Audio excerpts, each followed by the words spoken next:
They break, they steal, no one here is free. Here they come for thee. Unless you listen to Dave and Stacie. Welcome back, everyone. This is Dave with the Corn Productions Deep Dive TV podcast. My co-host Stacie here to talk about from Season 4, Episode 7, Best Laid Plans. The idea behind that title is pretty obvious. I think we get the idea of what that title is supposed to mean. Unlike last week, I have quite a bit to say about that because people commented on that, and thank you very much for those very long comments, but we'll get there. The episode's description reads as follows. Tabitha and Jade's dark past surfaces while another town resident faces trouble. Boyd plans to test a risky theory. The episode was written by John Griffin and Bridget Hales, directed by Jeff Renfro. This is actually his third episode of this series. He hasn't directed anything in this series since Season 1, but he also directed 2 episodes of The Institute, so we have talked about it. I was going to say, the name sounds familiar. Yes, yeah. He directed 2 episodes of The Institute. Before going further, I'll tell you a couple things. One, this is not a sport-free podcast. If you haven't watched the episode, I highly recommend you check it out, and then come back and give us a listen. Secondly, if you're listening on the platforms of this podcast is now available on, please follow, and feel free to check out our YouTube channel, Core Productions, where additional content can be discovered. If you are on our YouTube channel, please like, share, and comment, and subscribe to our channel. All right, before I get into the shout-outs, which I have quite a few of, I have a couple of things that I noticed in rewatching. Okay. Last week we talked about the speech that Ethan remembered when he went to go and talk to Donna when he thought she was dying about the heroes, fear making people heroes. Yep. That conversation actually took place in Season 2, Episode 6. That would be the big episode of Season 2, the one where Smiley They were died. in the basement, right? Yes, yep. They were in Tian Chen's basement. Yes, yep. And the scene with Roger and Martina Coladas, I don't actually know her character name there, but that was actually the Season 3 premiere. I don't think she has a name. No, probably not. I don't think she has a name yet. She might be safe. Right, yep. I don't even recall seeing her in this series since then. But yeah, that was a Season 3 premiere. She was in the episode with Roger when they went to the settlement and Christy got her leg hurt. Oh, okay. Which was 303? 304? One of those. Yeah.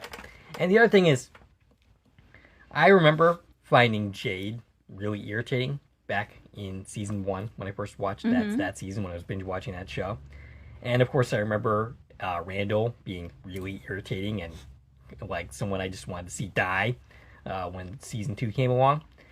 And, since then, we've reconsidered these characters. I mean, I think you always loved Jade. But since then, he's gotten more depth, and I find him less irritating. He's still very Jade-like. I went back and watched some of these early seasons. Jade is every bit as irritating as I remember him being. And Randall was every bit of a dick as I remember him being in Season 2. So it's not like oh, maybe I was just being too hard on them. No, that's how they actually were when those seasons were airing, those episodes were airing. And it's part of like what I really like about the show is they'll introduce a character and you won't like them at first, like Acosta, for instance. Mm-hmm. And then as we go along, we add depth to their characters, we get to know them a little bit, and they become less irritating. But they're still the things that were there that made them irritating, they're still there. We just happen to know them better. Right. If that makes any sense. All right, so shout-outs this week. First, you got birthday We got a lot of birthdays this week. First, I have one from last week that we failed to mention, and I apologize for that. On June 1st, it was Terry Smith Fraser's birthday. Oh. She, of course, plays the waitress creature in From. She's the one who gave Boyd back his keys and in exchange for Randall. Yes. And she's the one who attacked Julie during her story walking this season. Yep. So happy birthday to Terry. All right, this week we have on June 8th, our friend Albie from the Quantum Leap Podcast and Trek Exploration is having an undisclosed number birthday that we're not allowed to say. Happy birthday, Albie. Hey, you're not fooling me, though. I know exactly how old you are, just so you know. We know exactly how old he is, but maybe our listeners don't. So. Yes. So we can pretend. Right. We can pretend it's a smaller number. That's okay. Yeah, he's like 20 years old or something like Yeah, that? something like that. Okay. I mean, his daughter's about to turn 14, but The logistics of that are pretty complicated, but maybe there's some time travel involved. there probably is some time travel. You're right. Right. Mm. That's fitting. Happy birthday, Albie. Also on June 8th is Ian Bailey, none Ah. other than Jim himself. He's having a birthday this week as well. Ian Bailey's turning 50. Oh, wow. He looks pretty good for 50. He does. Yeah. Here's the thing, is 50-year-olds are starting to look young to us. Right. Yeah. Yep. Yeah. Yeah. Of course, he also was on Once Upon a Time. He played Jiminy Cricket. Mm-hmm. Is that right? Yeah. Actually, no, I don't think it was Jiminy Cricket. Who did he play? He played Pinocchio. Pinocchio. That's where I was, and I'm like, I have the name Jim in my head, and I'm in the right story. You know what's crazy? Stacie, I didn't even watch that show when I knew the answer to that question. Jiminy Cricket was the therapist. That was Gotcha. a different character. Okay. Ian Bailey played Pinocchio in Once Upon a Time. Watch Once Upon a Time if you haven't watched it. Great series. I mean, I watched some episodes. It's a my good show. my It's a ex-wife, really good show. My ex-wife was really into it. Also, June 8th is Kathy Baker. She played Ellen on Teacup on Peacock. And she turns 76 this week. Okay. So happy birthday Happy to birthday. Kathy Baker. And then on June 9th, we have Chris Tilton. He is the composer of the music from all of those amazing soundtracks, like The Lullaby. Or the season 3 finale. Yeah, all of that. That came from Chris Tilton. He's turning 47 this week. He's a talented guy. He was also the composer for Fringe. Oh, I didn't know that. Okay. Yeah, so happy birthday to everybody who has birthdays this week. For more birthdays, make sure you check out our Sullivan's Crossing podcast that's going to come out midweek, because there's even more to announce. Absolutely. All right, so shout-outs this week. Strap in. We're going to be here for a while. We got quite a few comments. And Yeah, so some we're gonna very long. go back to our episode Right. 6 conversations a little bit for this, and eventually stick around because we are going to talk about episode 407. Promise. We have so much to say about it. Yeah, so if we hit 3 hours, I would not be surprised. All right, so Latrice. It makes perfect sense that the title refers to Donna, but I didn't catch that at all. And she might be lonely, but she's definitely loved. I think Kelly House and Boyd were about to fall apart right there if Donna died. More about that title coming up in other comments. But yes, I'm glad you guys described what happened to Roger Space and how he was turned into a Cabbage Patch doll, because I was definitely looking away during all those scenes to avoid seeing anything gross or scary. And so I did not see this detail. Not to throw my co-host under the bus, but she was considering sending you a picture of that. I was joking, although that picture is going to be in this podcast. Yes, yeah. It's a picture from episode 6, but it's definitely fitting for episode 7. So we're going to be circulating that one, and I hope you close your eyes during episode 7. I was really good. I was really tempted to email her and give her a heads up that she needs to close her eyes this episode, but I didn't do it because we're not allowed to say those things. Right. But I can say them now because we're talking about it now. And yeah, we get to see Lala Roger in episode 7. I can't wait to talk about it. Stacie, you did such a good job interviewing David Alpe. Not the only person to say this, by the way, and I agree. And it flowed well and was so interesting in such a short amount of time. Thank you, Latrice. And somehow I missed that the actor playing young Jay was Avery from The Institute. She did actually watch that series. She's probably not going to watch season 2. At least that's what she was saying last season when the finale aired.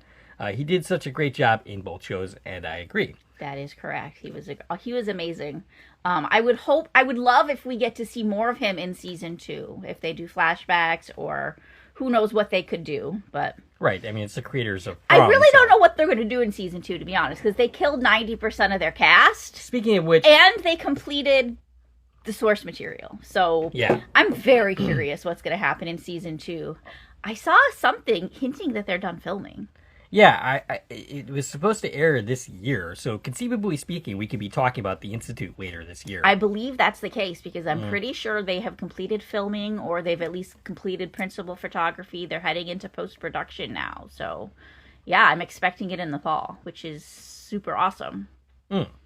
Also, I had a great time with the mid-season panel discussion. It was great talking to everyone, though I couldn't bear to watch the podcast once it aired. Didn't want to cringe at myself. Okay, so here's the thing about this. And you made the point of saying that even after 360 episodes, you can't bear to watch yourself either, which is the amount of podcast episodes that we've basically done. Yeah, I have to watch because I have to edit these things. Yeah. But, I mean, at this point, I can do this that we're doing right now, this type of podcast, Talking. in my sleep. Yeah. Like, and Audio only is a lot easier. and sometimes I do actually do it in my sleep. Just watch some of these Sullivan's podcast episodes from this season, but not to bash that show or anything this season. But yeah, when it comes to the panels and the interviews to a lesser extent because they're kind of easy too now for me. But the panels and the million views parties, such performance anxiety when we're doing those things. Right. Like, it's very different when you have 6 people staring at you. Like, Yeah. So, and you're worried about stumbling, which I frequently do and have to redo shit all the time. And, the thing you have to remember is that everybody is basically up there feeling the exact same way. Literally. Yeah. And it's not just interviews and panels. Like, anytime we do video, Yeah. anytime we're doing video, I feel totally different than I Right. do right now, where we're just talking. Right. There is so much pressure associated with those things. And, before we do them, we have ample discussions about how we're going to approach it. And, the best laid plans, the title of this episode. Ooh. We start off with that plan, but then it kind of takes a life of its own. And, everybody up there, they want to make good points. They don't want to look stupid. They all basically feel the same way. You have to remember that you're human. And, Right. And even after doing this for as long as I've done it, I still feel exactly the same way when I have Yes. like 6 different people staring at me. What I was saying, even when it's not like, Yeah. an interview with a celebrity. Right. Even if it's just like hanging out with our friends, like when we're guests Yes. on other shows Yes. that do video. Absolutely. It's the same thing. Like, Right. we'll go on Fan and Entanglement. We'll hang out with Damon and Mike. Or Albie and Chris. We're good or- friends with these people. Yes. We're totally comfortable with them. Mhm. But when we know the camera's rolling and people are going to be watching it, it's a whole different thing. Right. And we're not doing anything different than what we're doing right now. We're just talking about our television shows. Right. But it's a whole different thing. Absolutely. It's a whole different thing. And it's scary. It is. And, I think the point to all of this is it's okay that you feel a little anxiety about guesting on a show to our listeners Right. when we invite you to come hang out with us, because Latrice, that's normal. Latrice, you're not getting out of it. We are going to invite you to things. So She said she's down for trivia. that's good. Even to the point I want to say, we have multiple, and I'm not going to say anybody by name, but we have multiple potential guests that we're trying to get on our show. People in the industry, multiple people who are like, I don't know, I'm a little camera shy. Yeah. Yeah. These are These are people that people who do this for a living, right. who are a little camera shy to come talk to us. So it's okay if you're just a listener and you're like, I don't know if I want to be on camera. Come Yes. do it. It's fun. Yeah, absolutely. It's okay that you're scared, because we're all scared. Right. But you know what? We're a family. Absolutely. We are a family. All right. Moving on. EB asked, why is Henry drinking with a 15-year-old religious girl? Okay. Technically, he's not. He's drinking. Technically, he's not. He's drinking with a 1,000-year-old demon thing. of a Exactly. vibe. But Henry doesn't know that. Henry doesn't know that. Henry's making a terrible decision. Now, Yes, here's the thing. absolutely. Henry's probably the only person in this town who would be doing this. Yeah. Because Henry doesn't give a frick. Henry is a 80-year-old alcoholic. Right. Henry doesn't care. Now, what Henry should have done, I know Henry doesn't care that she's drinking. I mean, he cared a moment. He cared enough to be like, how old are you? Should I do this? And then he was like, fuck it, right? What he should have done is been like, have fun, taken his drinky drink and left. Right. That's what Henry should have done, because honestly, you're putting yourself in a position that could have gone very, very badly, ignoring the fact that this is an ancient evil entity that is going to do something bad. Right. And we learned in this episode about that, and I can't wait to talk about it, but no matter, pretend that's not real. Right. Just from what he thinks is happening, that he's hanging out with this grieving 15-year-old girl, that's a bad situation to put yourself in. Yes. Middle-aged and older men do not hang out with a teenage girl and drink. It's a bad idea. Should I be hanging out with teenage girls and not drinking? You shouldn't. But you definitely shouldn't be drinking with a 15-year-old girl by yourselves in isolation. Horrible, horrible idea. Yeah, pretty serious error in judgment on Henry's part. You know, during that scene, I actually thought it could possibly go a different direction. I thought that she might Aaliyah him. Okay. Yeah. I get what yeah. Hardly anybody who's listening right now is going to know what that means. Right. If Yeah. you're a Quantum Leap fan, you'll know. All right, so ITIA Shaked 1. Apparently, the monsters take Memorial Day weekend off. I mean, everyone needs a vacation every once in a while. They do. There were so many people that complained about the week off that they took Yeah. in between episodes. So many. It got to the point where I couldn't even participate anymore. Right. You know, something happened to the television audience. Yeah, a lot of these people did not grow up before streaming, and it shows. Yes. or was a This Is Us fan who had to wait like I had that thought too. Yeah. Like I don't think I ever actually posted it, but in so many threads I was gonna be like, tell me you're not a This Is Us fan.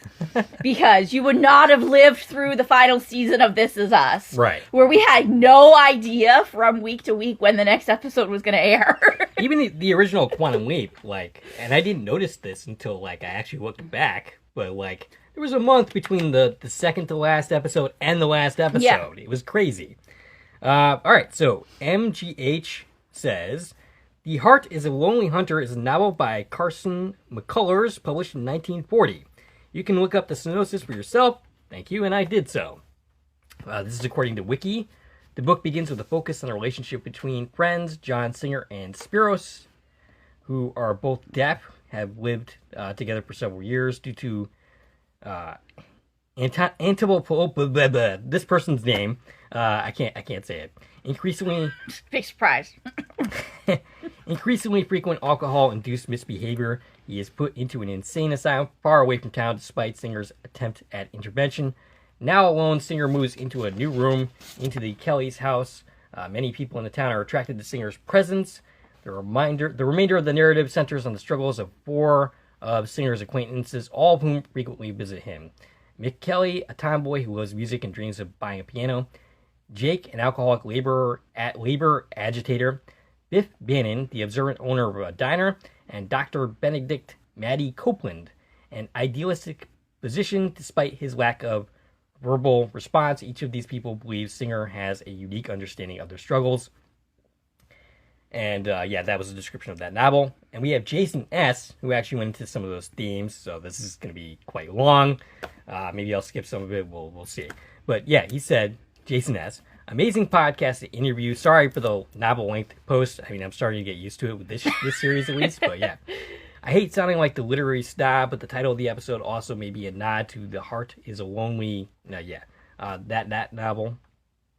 It is an outstanding novel, but when I say that, to be clear, I mean in terms of theme and genre, there is no question the language is problematic and stereotypes exist. Of course it does, because it's in 1940. You can't judge a current literary work based on modern standards. You said that backwards, but yes. Yeah, okay. I mean, you basically have to just, like... Sure, you acknowledge the problematic nature of some of the things that happen in the novel, but also you can't just judge it based on a modern lens. You have to look at the themes and so on and so forth to judge it properly. Right. But anyway, he goes on to say, having said that, why I think it's important to take a look at the novel is because of the central conflict and themes. Unlike a lot of Southern Gothic works like In the Garden of Good and Evil, which they made a good movie out of, the story is a unique character study driven by feelings of deep isolation. A number of characters find kinship with a deaf character who they confide their fears, dreams, and secrets and feelings to.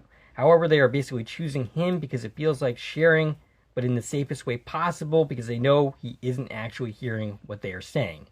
It is basically just a selfish act because none of them bother to learn or care to know anything about their sounding board. Instead, they project their own beliefs onto him and make assumptions about who they think he is. Each of the characters have vastly different personalities and worldviews, but what they share is isolation, fear, and feeling trapped with no understanding of how to break free. I think the biggest takeaway from the novel that translates to reality is, as humans, we are taught and made to believe no two people are the same, so no one has the same shared experience. However, those beliefs are central to depression, isolation, and anxiety because of fundamental misconception of the meaning of no two people are the same. The statement is meant to highlight the importance of patience and grace and empathy because we don't know what others are dealing with. However, people take it to mean no one is capable of knowing how I feel, so I am alone, and I have to do and go through things alone. People fail to understand that while experiences and perspective is unique, feelings are universal. The world is a lonely place until people figure that out. Specifically, how that relates to From is we see those very same struggles. In the show, all the characters have diverse backgrounds and personalities, but all end up in this place isolated from the outside world, but further their isolation in Fromville by being scared to share their experiences and fears.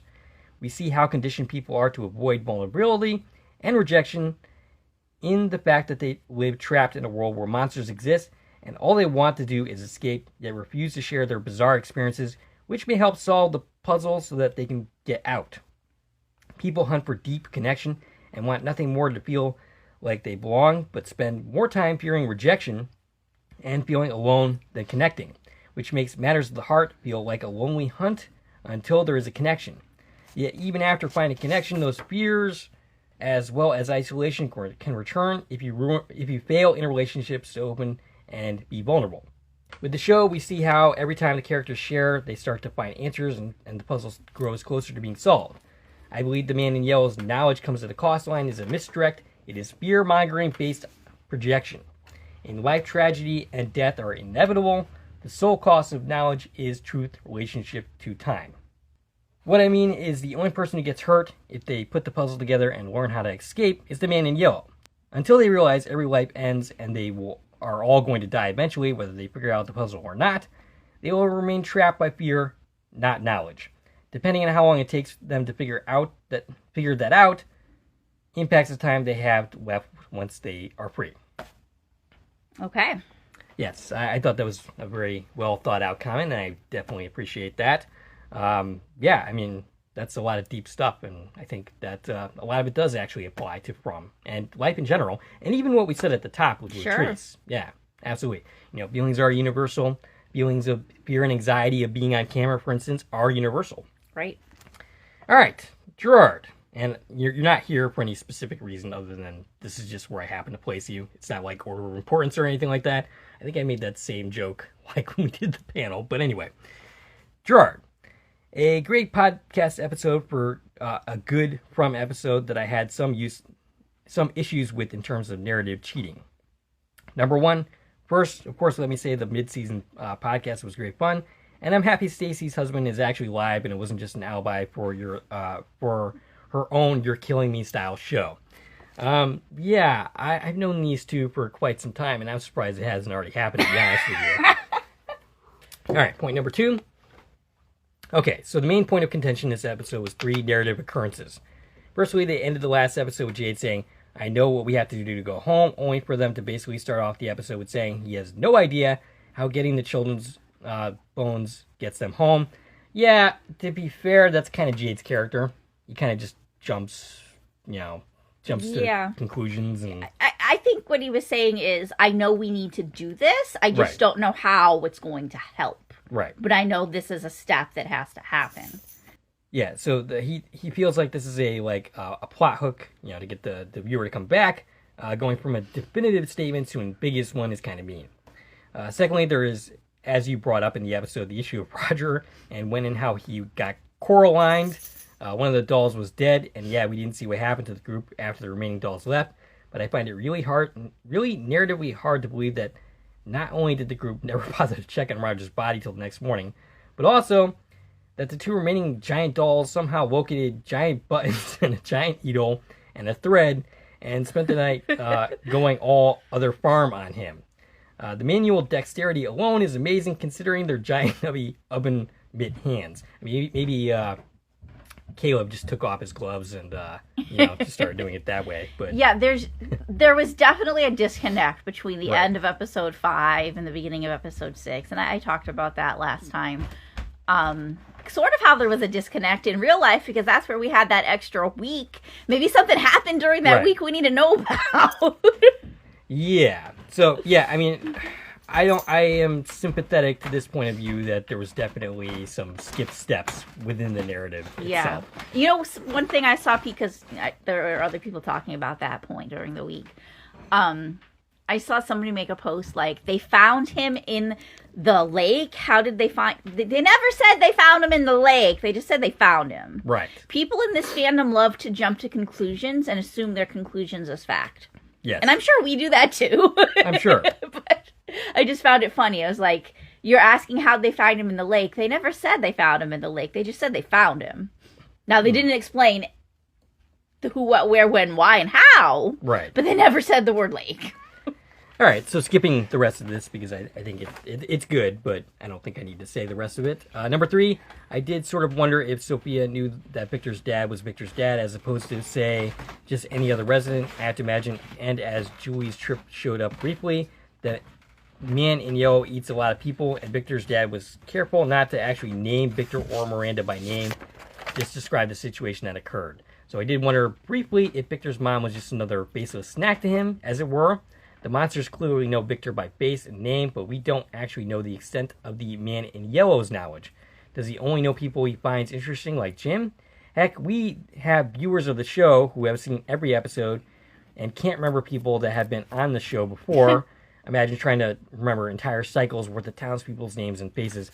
This goes back to the whole omniscience thing. Like, how much does the man in yellow actually know? Right. Like, is he, and there's another scene here later that makes me think maybe that the man in yellow entity is not completely omniscient, because I think, we'll get to that. But anyway.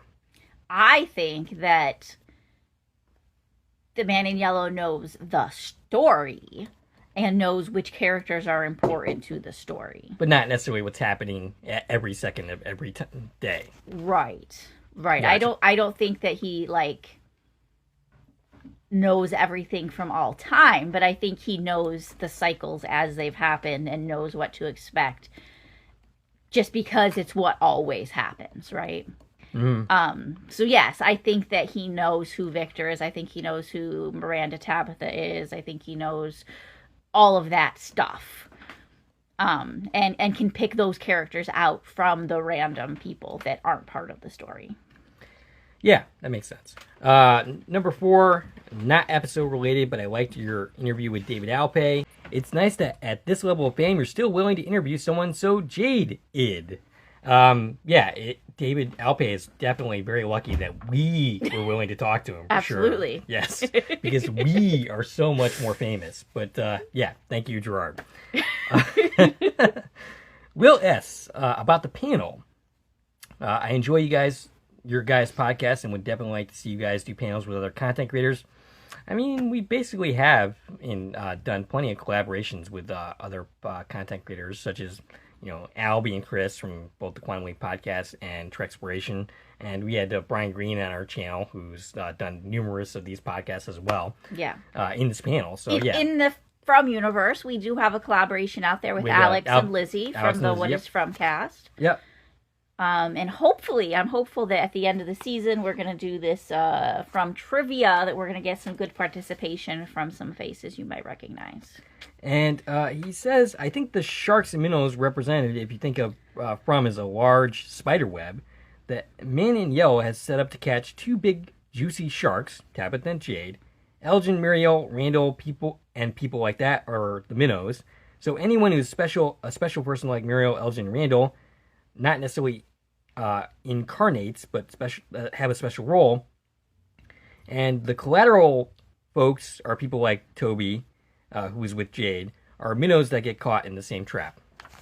Anything to say about that? I agree that there are, just like how we think there are different entities and sides at Force, I definitely think that there are different levels of players, right? There's the very important VIP players, like Tabitha and Jade. Right. Then there's people who are definitely important to the story, But I don't think they're necessarily reincarnates of people who've been here before. I think they are just assigned specific parts in the story. Like the three, you know, Julie, Marielle, and Randall were picked to play that part. And then I think there's other people who are just here because they were in the wrong place at the wrong time and traveling with the wrong people. Like half of the people on the bus. Yes. Who were just, you know, in the you picked a bad spot. Yep. You picked a bad bus to get on. Unfortunately. And they're the ones who are inconsequential. And you know what?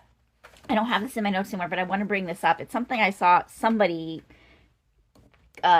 circling around this week, but we've said a couple things here that kind of touch on it. So I want to just vocalize it a little bit about, you mentioned earlier, we were talking about Terry, the waitress, and how she, you know, handed the keys to Boyd. Yes.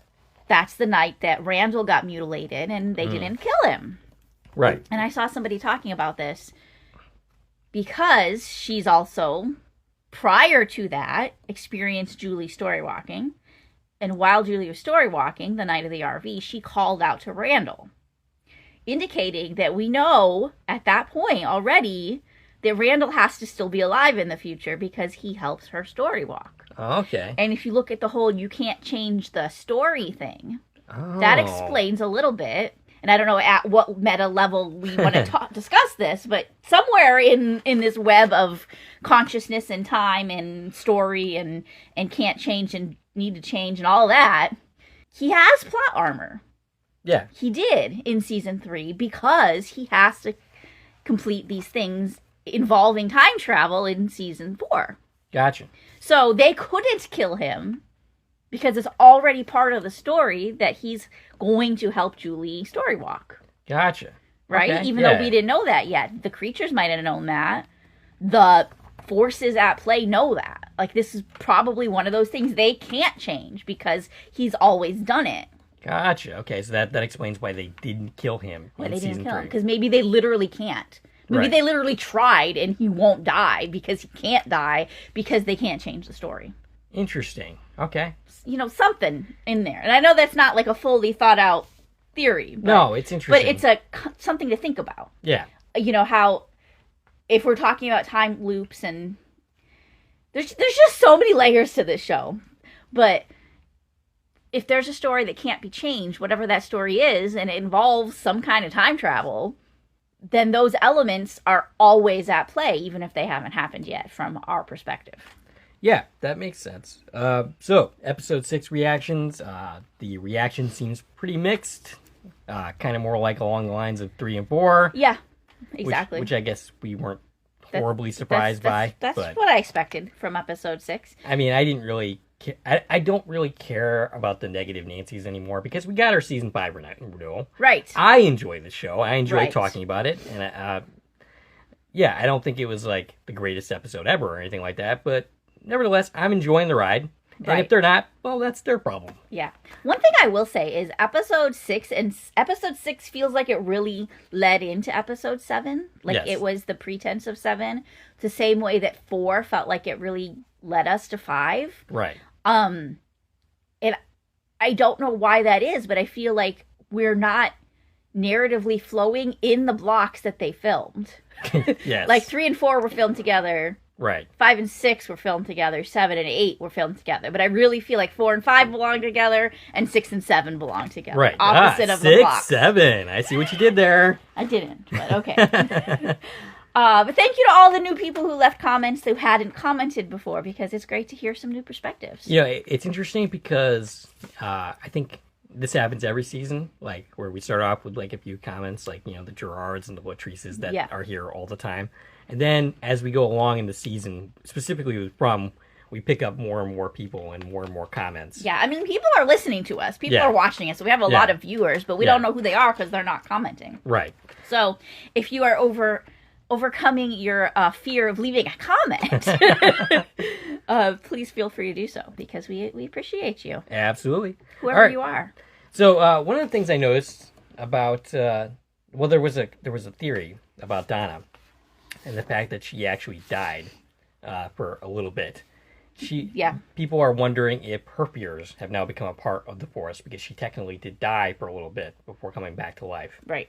and if she experienced anything in, like, the being trapped here in the afterlife deal. Nothing that we've seen indicates that she experienced anything like that, but that's an interesting we haven't seen a lot of Donna right since then. Yeah. And yeah, a lot of people commented about the poor CPR presentation in the episode. Yes, And I saw that too. That's a problem with every piece of media that's ever been created. I mean, it's the same as, the complaints I have in every show about every time a baby's born. That you made, in fact. Yes. In fact, you had quite a bit of a rant in one of our Stolen's Crossing episodes. And the other thing is, a lot of people were like, why did Fatima make a deformed golem? Like, why did she make it look like that? And I mean, if that thing comes alive, it's not going to be too happy with Fatima for making it look so ugly. I agree. But I don't think it's going to come alive because, again, I'm pretty much leaning towards that being a narrative dead end. We didn't see it in this episode, did we? It was alluded to. Donna actually alluded to it, but we didn't actually see it. But she's neglected it. I mean, I don't know. Maybe it could have already come alive the same time, this thing happened. This is a very neglectful parent. Like, she doesn't pay attention to either one of her kids. It's got to do something. Right. Yes. Because otherwise, what the frick was the point of using that for 3 episodes? I mean, I guess we'll find out in the finale, but I'm not confident they're actually going to do anything with it. They got to do something with it. Something. All right. Any other thoughts before moving into episode 7? Well, you haven't asked me my thoughts on the episode, so is that where we're at? All right. I guess that's where we're at. All right. Your thoughts on episode 7? Because episode 7 is a fantastic episode. I feel like this has to please people, this episode, because I feel like everything that all the different groups of people are asking for, this episode hits all of them. Absolutely. There's the whole, nobody talks. We talk in this episode. We have a town meeting that people have been asking for since the last town meeting, which didn't go well, by the way. That's when Dale died. Right. We have a town meeting. Everybody's talking. Everybody knows everything at this point. Like the big things, we're sharing information. I'm not even sure that we should. I'm not sure that we should either, but people have been asking for it, and it happened here. Now, right. this whole, the families knowing about Tabitha and Miranda, her 2 families finding out this information, I've been waiting for that to happen. We knew eventually it had to happen, right? Right. Yeah, I have thoughts we about have, that. Tabitha telling her kids, which needed to happen. But then we have Boyd telling Victor and Henry. I think that was a poor decision. Well, you did previously believe that they needed to be told. I believe they need to be told. I think it was a poor decision that Boyd is doing it in isolation while Henry's drunk, moments before he's planning on telling everybody else. Slow your roll. Let's handle this properly. Right. And take our time. Like, this whole plan can wait one more day. So, is your opinion that maybe Tabitha should have been the one to Tabitha should absolutely have been present for that conversation. Right. 100%. Because it's about her. Yes. And Jade. Jade should have been present. Yes. I mean, why is Boyd the one doing this? I mean, that's a good question. Why is Boyd the one doing it? And then, there's so much happened this episode. We have a lot to talk about. I feel like we should be wrapping up, and we haven't even started yet. I have a feeling the fandom is going to be split on some things that happen this episode. I feel like there's going to be some confusion. There's certain topics already that I can just see where the divide is going to be, particularly the Henry scenes. Yes. I love them, by the way. Okay, so we'll talk about that when we get to them. Smiley's back. Smiley's so back. Happy to see Jamie on our screen. Jamie McGuire has more lines than I've seen him have in He anything. had 4 lines. I counted them because he still has to have under 5. Right. And does under 5 count 5? Our actor friends out there, if you're listening, to be in under 5, right? Right. Does that mean 5 and under, or does it mean 4 and under? Ah, okay. What is the contractual distinction there? Before he becomes what, a guest star? Or Right. Okay, and then it has to be paid differently? Yes. Okay. And credited differently and all Gotcha. that. So under 5 is, the category that, Jamie falls under. So far, anyways. And he had 4 lines in this episode, which is the most we've ever seen Smiley speak. Yep. I don't think he's ever had more than 2 lines before, maybe even just 1 at a time. He had 4 lines in that scene. Fantastic. Congratulations, Jamie, on that achievement of being able to actually talk to the audience. difference. Yeah, seriously. Get this guy the role as the Joker already. You know, they're filming Smile 3, or it's in pre-production at least. I don't know why they don't have Jamie Maguire on contract yet, but they need to. They need to. Absolutely. Then also we've got the stuff with Eugene this episode. Yes. Our friend Eugene that was pretty Sampa, crazy. who plays Roger. Congratulations to him also. I spent quite a bit of time chatting with Eugene when I watched this episode because, you know, we watched it early. It hadn't aired yet, of course. Still hasn't aired as when we're talking because we're time traveling. And I messaged him and I was like, I watched it. And he was so excited because he's like, I haven't had anyone to talk to about it yet. I was the first person, you know, who had reached out to him after watching it. So he was very excited to like chit chat about the scenes, you know. I'm really excited for him. So I'm super happy for him that he got this chance to do some pretty cool stuff. Yes. In this show, you know, across the season so far. Like the last 3 episodes have been Roger heavy, right? Absolutely. And that was great. So I love those scenes at the end of the episode. Obviously, we're going to talk about that. We have 3 characters who are in danger now. Okay, the 3. Our side characters are Colony House residents who receive names. Okay. We have 3 residents with names now. Okay. That, you know, aren't main characters. We have Patty, of course. Patty, yes. Trina Corcom's character. Every episode, she seems in danger of dying. She has had a lot going on the last 3 episodes as well, but is still alive at the end of this episode. Is she going to die in the very next scene? I mean, at this point, if anyone deserves to live, it's her. That's for sure. Because they're torturing the heck out of her. I know. So she's in danger. We have Meredith, who we met, I think, in season 1 or 2. She's been credited in the last 3 episodes with lines. Okay. She's been around. They're talking about her more, you know? Yeah. So I'm worried about her. And then we have Patrick. Patrick was previously credited as Colony House resident number 4. He's played by Colin. Last name I can't say. Hluchianek Colin. He was last credited in 308. This is the first time they gave him a name. And I don't even think they said his name in the episode. But he has a name in the credits. His name is Patrick. That scares me because that means we're going to hear his name probably in not great ways. You know, this reminds me of Walking Dead. There was the after show. Yeah. Talking Dead afterwards.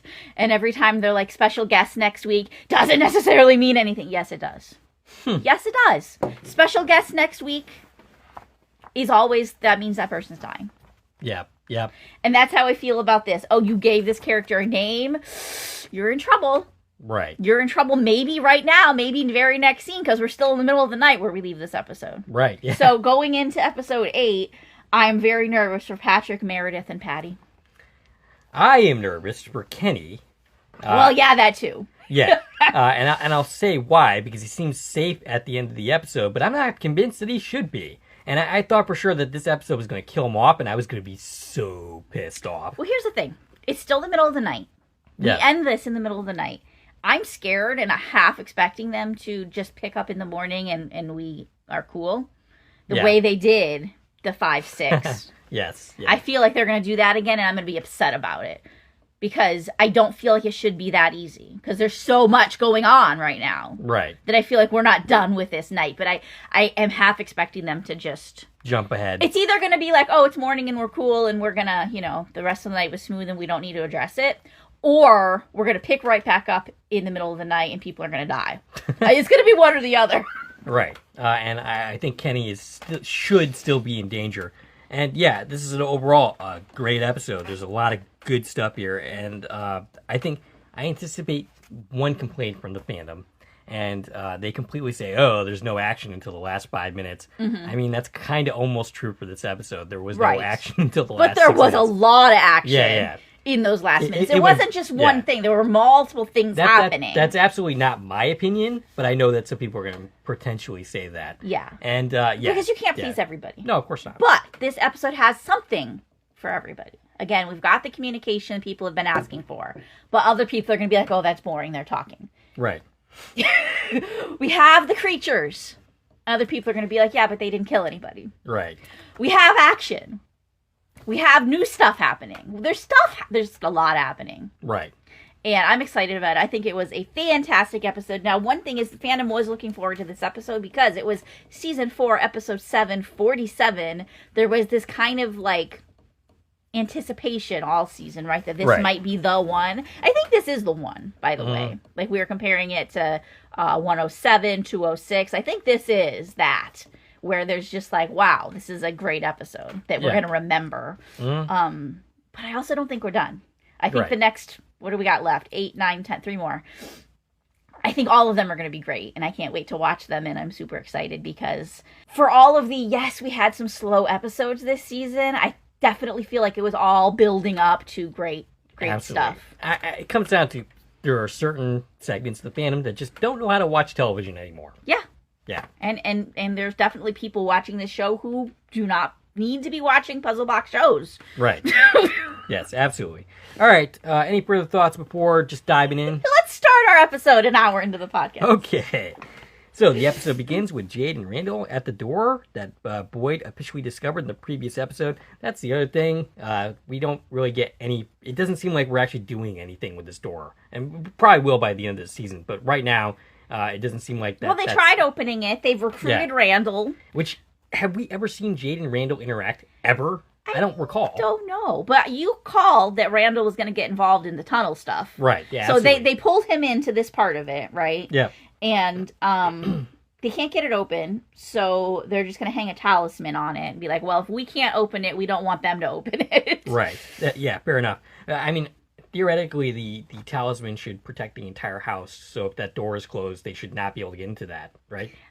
Yes, but... They're being extra cautious. They're being extra cautious because this leads directly into the tunnels, right? Not outside, so who knows if there's different rules. Right. Randall comments that they lead strange lives, and Jade, of course, agrees with this. You know what? That's another thing. I forgot to put it in my notes. I forgot to come back to it, but when I was first watching this episode... We broke our talisman rule this episode. Okay. We were told previously, outside of canon, we were told there's 12 talisman. In a behind-the-scenes featurette, we were told there's 12 talisman. And that's always held true. We could always track where the 12 talisman were. In this episode, they've got it like 15 or 16 talisman. And I have a problem with that. Right. Because we always acted like they are... Limited, right? I mean, he carried that. We did see the scene where he carried them back from that cave. But in this episode, there's talisman all regular places. Normally, we had talisman all the regular places, and there was like one floating talisman. Right. In this episode, we have an extra one to put on the door. We're told there is one in the barn, where there's not usually one. There is one in the bus, which was the floating one. Right. And I think somewhere else they said that doesn't normally have a talisman. And I know why they did it, because they needed to. But if you add them up, we're at more than 12 in this episode. And I have a problem with that, because we were told previously there were 12. Now, again, that wasn't canon, but they've always treated it like canon. Gotcha. And suddenly there's a different number. And it throws all of that math that we've been keeping for the last 4 years out the window. Okay. Talisman math. All right, so Boyd and Kenny are looking for Henry to tell him that and Victor that Tabitha is their reincarnated mother and dead wife. And I'm going to, basically say that Victor, it's his dead mother, and Henry's dead wife, in case you guys are confused. But anyway. People are confused. Yes. I mean, some people probably think Henry is Victor, or, right. Victor is Tabitha. I don't know. Yeah. I any of those theories are 100% nonsense. But anyway.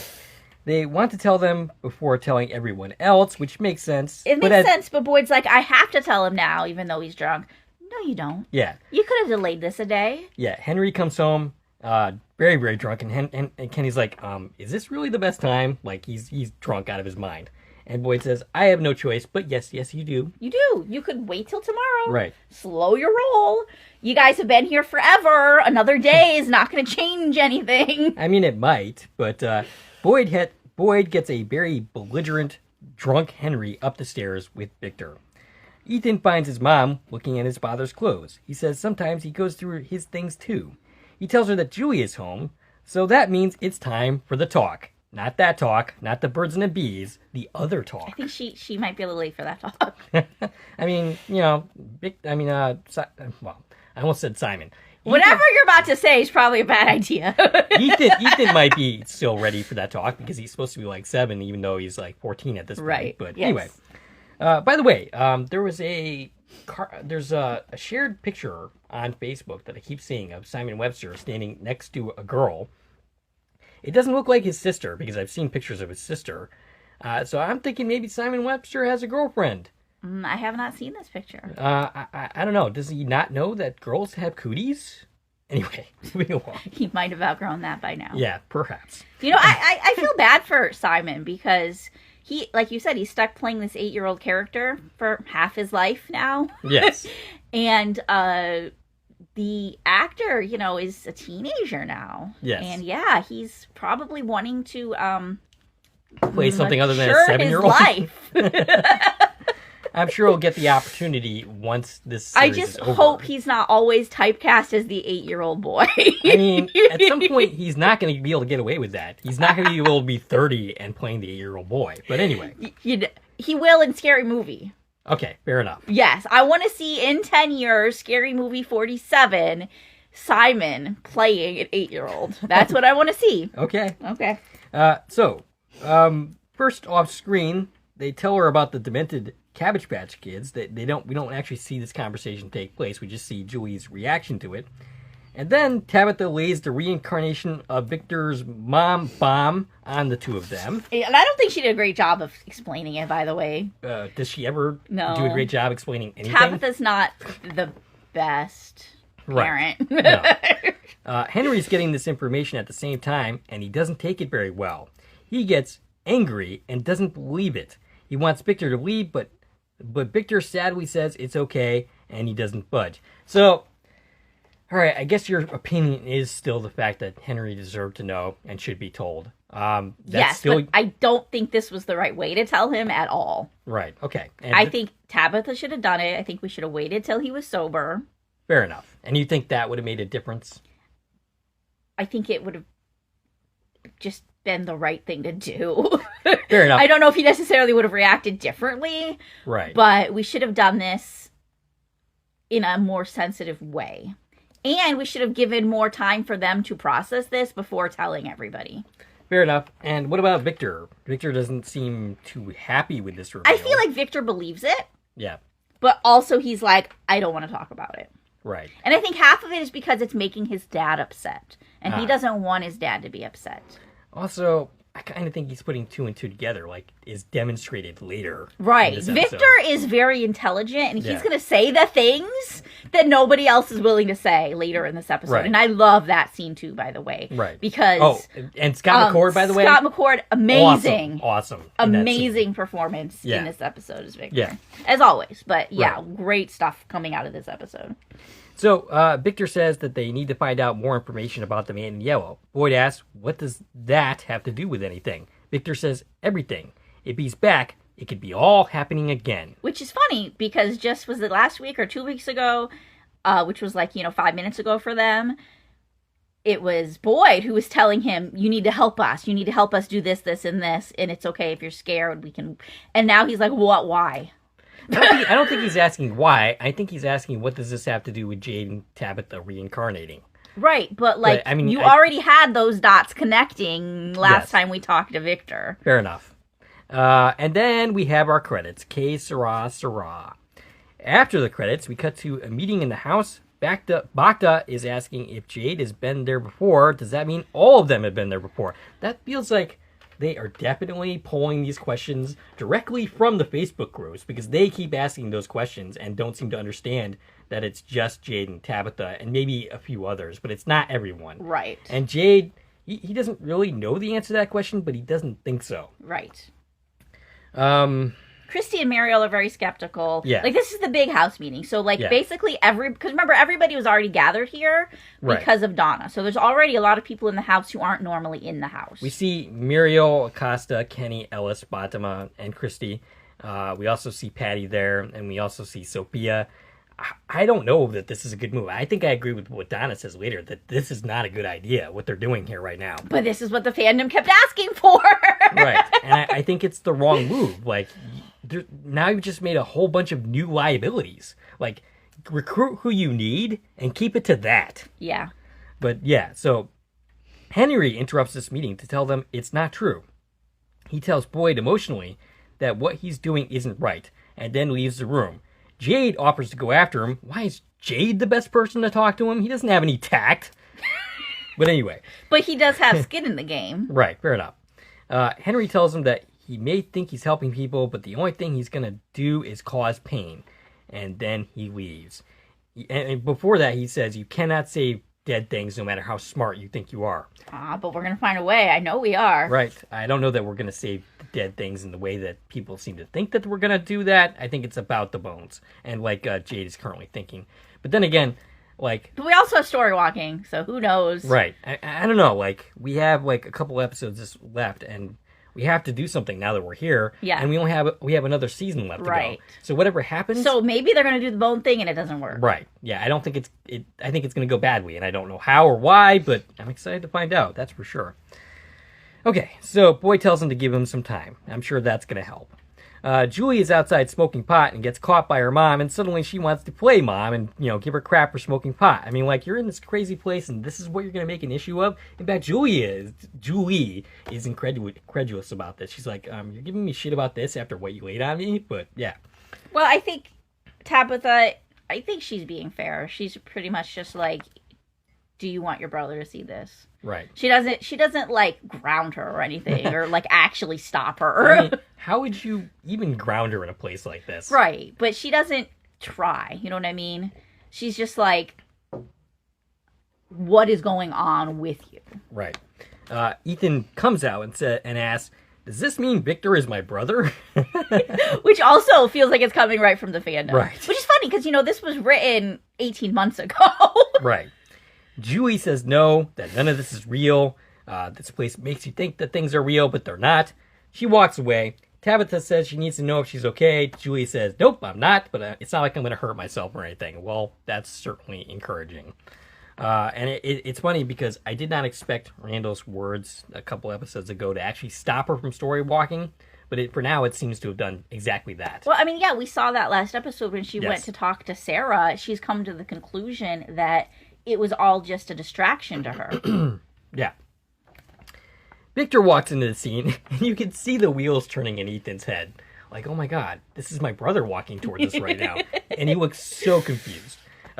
He says there's something scary that he needs to do, and he needs help. And he's asking his mom to go help. Tabitha has been so cold to Victor this season. Have you noticed that? Because remember, she didn't want to believe it. Right. She was trying so hard not to believe it, and I think she's fighting memories that she's having because she spent half the season convincing herself that it wasn't true, that it was a trick. Right. But she feels things for... I mean, she felt things for Victor before she learned the truth. Yes. Right? And she's having a hard time dealing with this. All right, so Boyd, Jade, and Kenny chat. Boyd wants a detailed plan and wants to ask every question again and again and then ask them again. They will only get one shot at this because if they fail, they're all going to die. Which, I'm actually kind of wondering if maybe they all do die this season and next season we just start up the recycle. Well, I mean, people said that this season was going to have a whole new cast, and we didn't do that yet, so. He asks, who's been down in those tunnels? Jade is one, Victor, and Tabitha, of course. Someone they don't name is Henry, but it's not like he's going to be very useful here. Oh, that's true. Henry has been down there. Maybe they don't even know that, though. Right, fair enough. They need to know how far to dig, basically, and then to figure out how to do this without getting themselves killed. Yeah, so he wants them to map out, like, the tunnel system. Boyd wants Jade to talk to Randall, and Jade's like, why? Why do you want me to talk to him? I mean, you were talking to him earlier. I mean, don't know what your problem with Randall is. But anyway, he wants Boyd suggests getting intel on the monsters, their patterns, what they do at night, so on and so based forth. on all the time he spent on the bus observing them during the night. Kenny says that this place is going to push back hard. Boyd says he's working on something that might help them out and give them an advantage. Jade notices his hand shaking. Boyd plays it off as nothing. And he says that they need to be smart and fast because they just told a bunch of people a bunch of effed up shit. I'm not sure they should have, but whatever. That's just my opinion. Boyd finds Acosta outside of Colony House, Still looking at the Viewmaster. I guess she really likes that Viewmaster. Maybe we can be friends after all. She's perplexed by it. Yes. Because she asked him last time, like, what is this? Boyd says, simpler times, and she realizes that her basement assignment wasn't just busy work. He says he was hoping he would find something about Jade and Tabitha. Acosta is slightly agitated here and says, she's having trouble processing all this because a normal person would have trouble processing all this, and says he's going to need... she says that he's going to need help in those tunnels. Boyd says they will talk about that. They absolutely will. But right now he needs her back in the basement. Acosta doesn't want to do it. And he says that we need a whole team, not just in the basement, but also in the diner. Yep. All of the storage places, they need to double down on going through them and figuring out anything there is to figure out. Acosta is annoyed, but takes down a note about a man in yellow suit and goes to do his bidding, but not before tossing the Viewmaster at him, saying simpler times. Already Acosta is 100% more likable since she was even earlier this season. Yeah.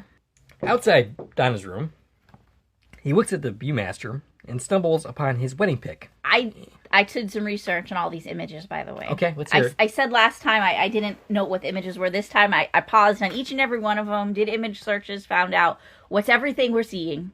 One of them was reel. Statue of Liberty. I noticed that one.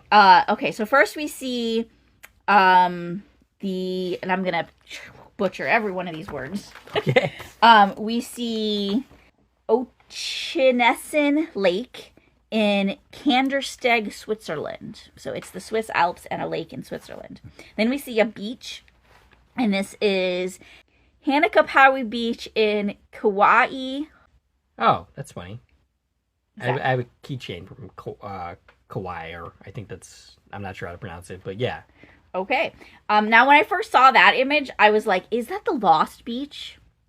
So it was Hawaii. I was right about that because Lost was filmed in Hawaii, but that was on a different island in Hawaii. So it wasn't the Lost Beach, but I didn't recognize that it was Hawaii, so that's pretty cool. Yeah. Then we saw the Statue of Liberty with the Twin Towers in the background.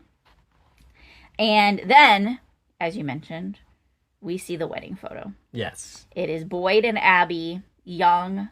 It's their wedding photo, which of course threw him off. He pauses, he looks again, and now we see Egyptian pyramids, which we saw last week. Another photo of Manhattan. Then a different beach scene, which was unrecognizable. And then it goes back to the Swiss Alps. So that's the reel. Okay. What do you think is the significance of any of that? Do you have any theories? Well, so the reel itself, avoiding the wedding picture, like what this reel actually is, it's either a travel reel or a sample reel. And I remember I had things like that, sample reels, where they would just be like, here's different pictures from different Viewmaster sets you can buy. So it's either that. It's either like, oh, here's, all these wonderful travel destinations, or it's just like, here's a sample of different reels. Obviously, any picture of people doesn't belong in the middle of this, right? Right. But he's seeing his wedding photo. But here's my question. Is that photo actually there? No, because when he goes and looks for it again, it's not there. Well, we see him going back, but it doesn't show us past. It only shows us the first image a second time. Mm-hmm. It doesn't show us the rest of what he's looking at, because then he's interrupted by Christy. All right, fair enough. I don't think it is. I think it's another... Is this him just seeing things? Yes. I think it's another example of whatever's going on with something trying to make him think he's crazy, or he's whatever symptoms. Okay. Yeah. Because here's the thing. If that photo was there, I feel like Acosta would have picked up on it. Yes, She maybe would or wouldn't have recognized him, but she definitely would have recognized that something was off about that being in the middle of this reel. Yes, because I would assume it's different than any other picture that was there. So. And her job's literally to, look for things in these things, and she's been staring at that Viewmaster for 2 episodes. Yeah, so no, I don't think that picture is actually there. But the Polaroid last season of his house was really there. Yes. So. Yeah, yes. That Polaroid actually was there. I think Elgin saw that picture. That was a clear case of, the powers of B trying to influence Boyd in some way. In fact, I think it was to influence him to get angrier at Elgin, for instance. But no, I don't think it's the same thing. I think this was just a hallucination. Yeah. But maybe I'm wrong. What what are your guys' thoughts, in the rest of the podcast land that are happening? Because we don't have time to go back to this. Right. Just like all of his things. We haven't had a chance to reflect at, Boyd as a character, of Abby's hand coming out of the grave, of her ring. And by the way, every one of these is about Abby. Yes. We've got her hand, her wedding ring, their wedding photo. Yes. And they're all about Abby, and we also have the recurring wedding theme. Yes. So what is that about?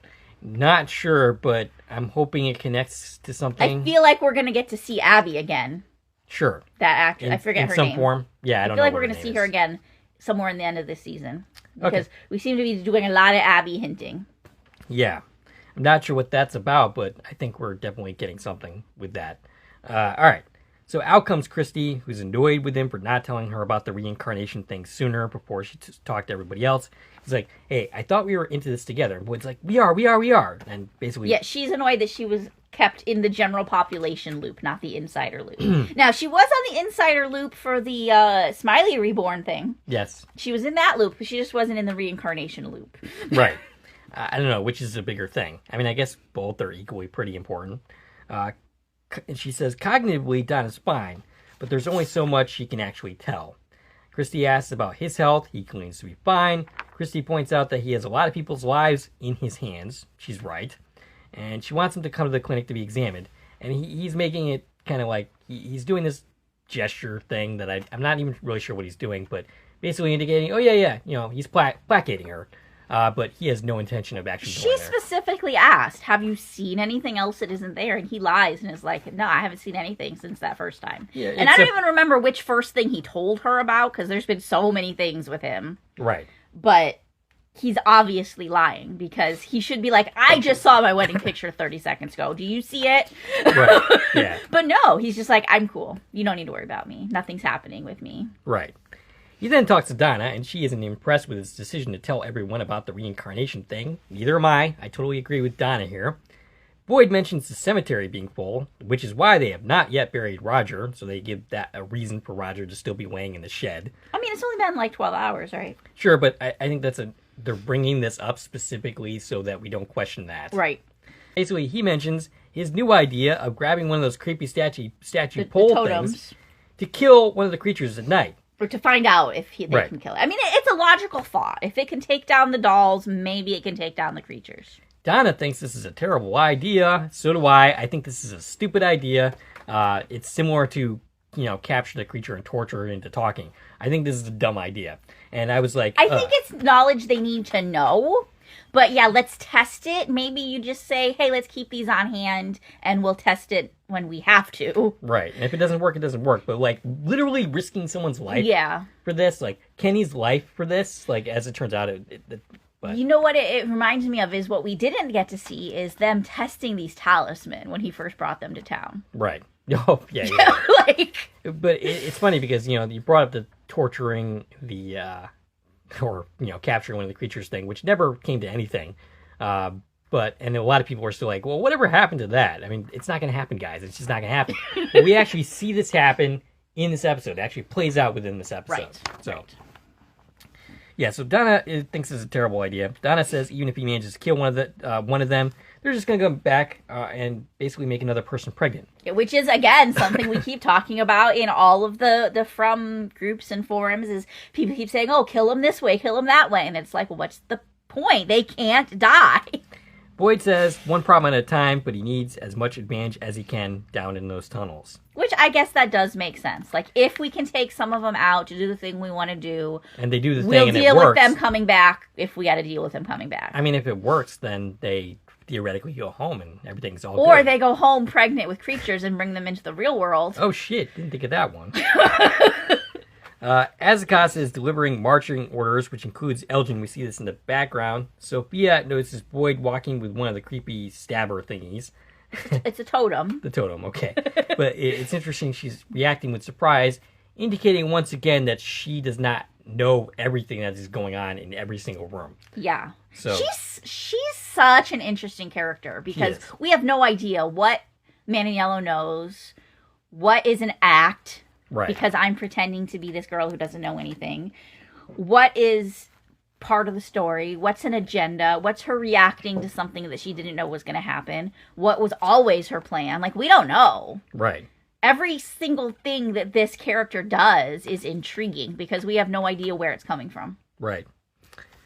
Muriel is in the barn with all dolled up Roger. This is the shed. Yes. Where Roger is. Did I say barn? I said Yeah, barn. the barn's a different place. Yeah. Muriel tells Christy that when she was a kid, her mom told her that people who died just went somewhere else, somewhere that we can't see from here. She didn't believe in heaven and hell. Wherever that is, Roger doesn't get to go because he's stuck here. Yes, remember Muriel's whole thing is everybody who's ever died here is stuck here forever. She had asked Christy, like, hey, did you know Roger at all? Christy says they always talked about gardening. I wonder if Eugene's a gardener. Let's ask him. But Roger is. I mean, we probably can ask him. So I feel like Cabbage Patch Kid feels fitting for Roger if he was a gardener. Yeah, okay. So whatever they're doing to find the bones of the children, they need to help. Yeah, Muriel is all in. Boyd tells Ellis about his dumbass plan. Basically stab a monster and run. Even if the station is blocked, there are houses up all and down the block, so there's plenty of places to escape to. Ellis asks, and who is going to do this? And Boyd is like, I'm going to do it, of course. Why is Boyd picking himself to do this? Because it's his idea and he doesn't want to put anybody else at risk.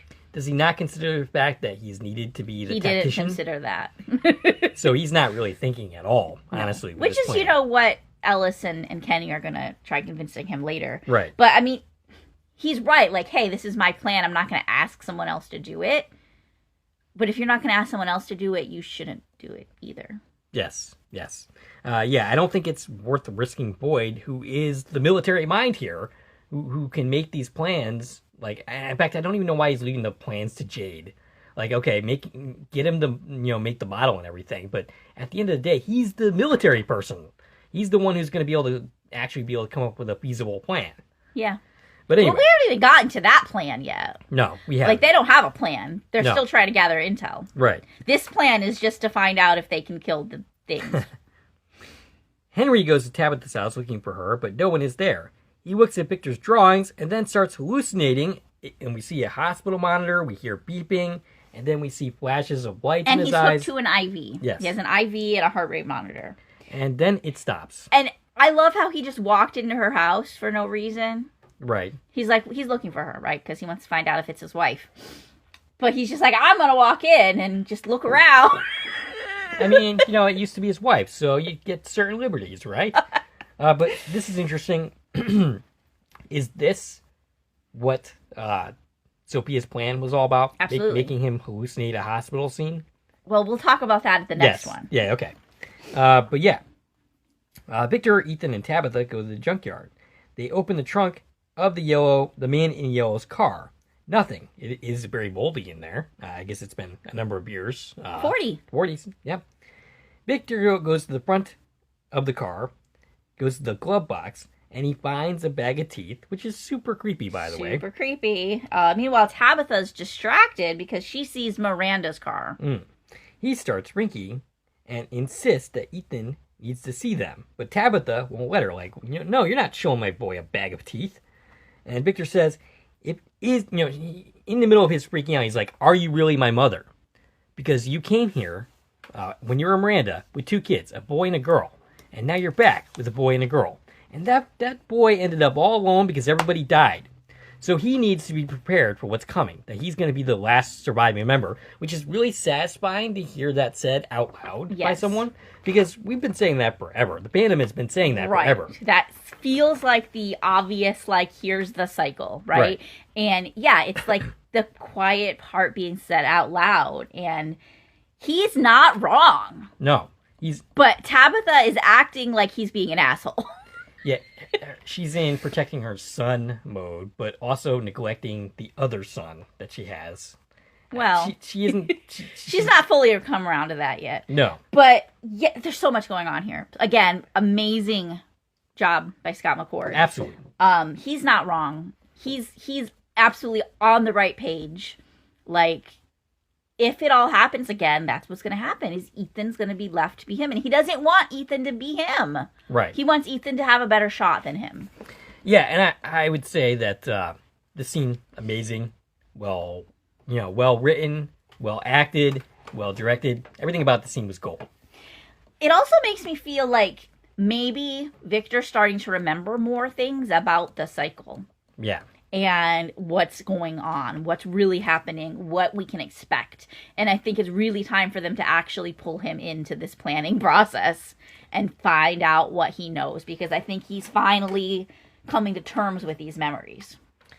Also during the scene, a lot of other stuff happened. We had a flashback, a very brief flashback of Miranda arriving in town. So Tabitha looks at Miranda's car, and she has this, what we can assume is her memory of coming to town as Miranda.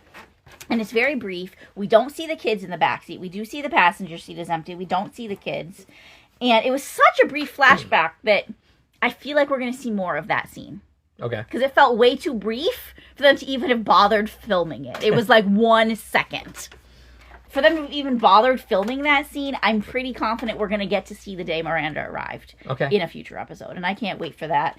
But it made me wonder, like, is there more to this? Is she going to remember something about that day that's important? Like, I don't know, is it have something to do with Christopher? Because we don't know much about his story yet, right? Right. Something to do with the man in yellow. Is she going to actually remember the man in yellow? Because she should, if she gets her memories back. Is there a third kid? Because we have Thomas. Right. Is it something like that? Is there a dead kid, you mean? Well, just a third kid that belongs to Miranda and Miranda and Henry that we haven't heard of yet. I don't know. Right. Because there was always that. Like, we don't have a direct parallel because they have a third kid. I've seen people speculating Henry did come to town, which I don't believe that. But I feel like there's some twist involving Miranda coming to town that we haven't seen yet. Miranda coming to town. That would make a good song. Anyway. But they gave us just this little blip of it. It made me go, there has to be more to it than that little blip. Okay. Because otherwise, why they brought Sarah Booth back just to film 1 second of her driving in a car? I mean, I guess they didn't have to pay her much because, she didn't say any lines, but yeah. There has to be more to it than that. All right. Also, during this, I want to point out that when she looked, so they're looking at the man in yellow's car. Victor's going to go do the brave thing and look in the glove box. Tabitha gets distracted by Miranda's car. I mean, technically that was a true statement.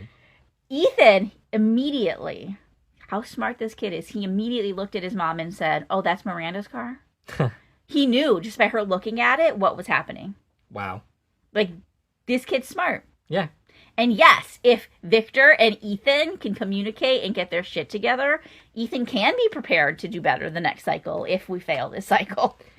I'm starting to think that maybe they should be writing some of this shit down somewhere, like in a letter, like a journal or something, so that the next people... Well, maybe they're going to find that from a previous cycle. Maybe, but I think somebody should be writing this down so that the next cycle maybe has a little bit more help in what they actually need to do. Yeah.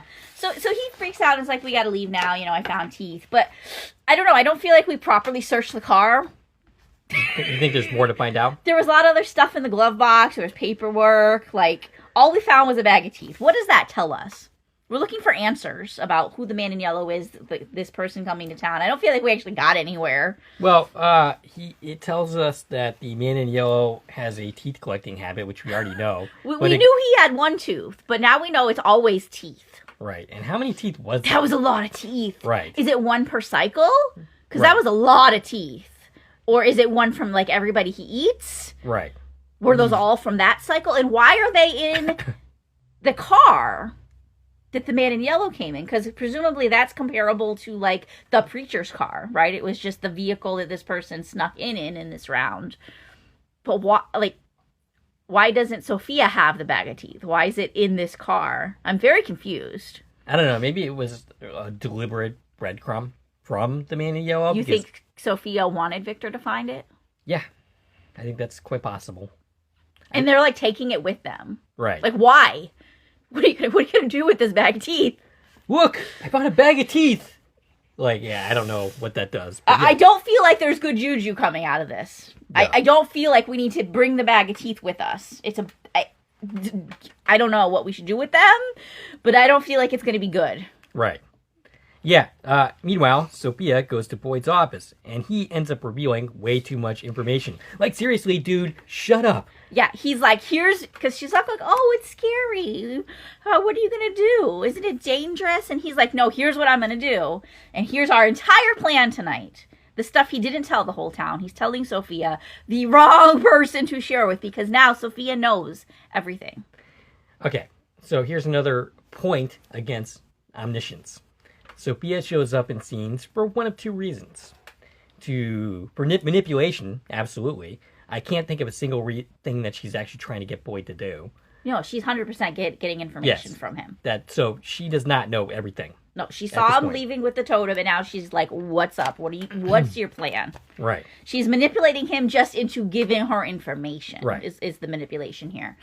That I'm scared, and you're going to make me feel better by telling me the plan. Because this plan, obviously, later when we see the creatures not doing their regular thing, it's because they know the plan. And the only reason they know the plan is because Sophia knows the plan. Right. Yeah. Okay, so Jade is trying to build a model of the tunnels. And as usual, just playing with toys. And Kenny's very annoyed by this. Yes, he's very annoyed with him. Jay wants to know what he did before he ended up here. He starts guessing. He guessed a firefighter and a retail manager. And Kenny's like, why are these your guesses? Like, what? He felt offended. Yes. He seemed offended by these thoughts. I don't know, firefighter sounds pretty cool. Henry enters to drink and basically like, oh, don't mind me. I'm just going to get drunk over here. And Kenny says he worked in youth sports. And he's like, oh, you were coach? No, he was in administration. But Jade starts calling him Coach Kenny anyway. So what does administrator in youth sports mean? Exactly. It could be like the person who makes the schedules. And like that this is his career. Yeah, I don't know. Like, I think it could be like a role in high school, for instance, where you have like the...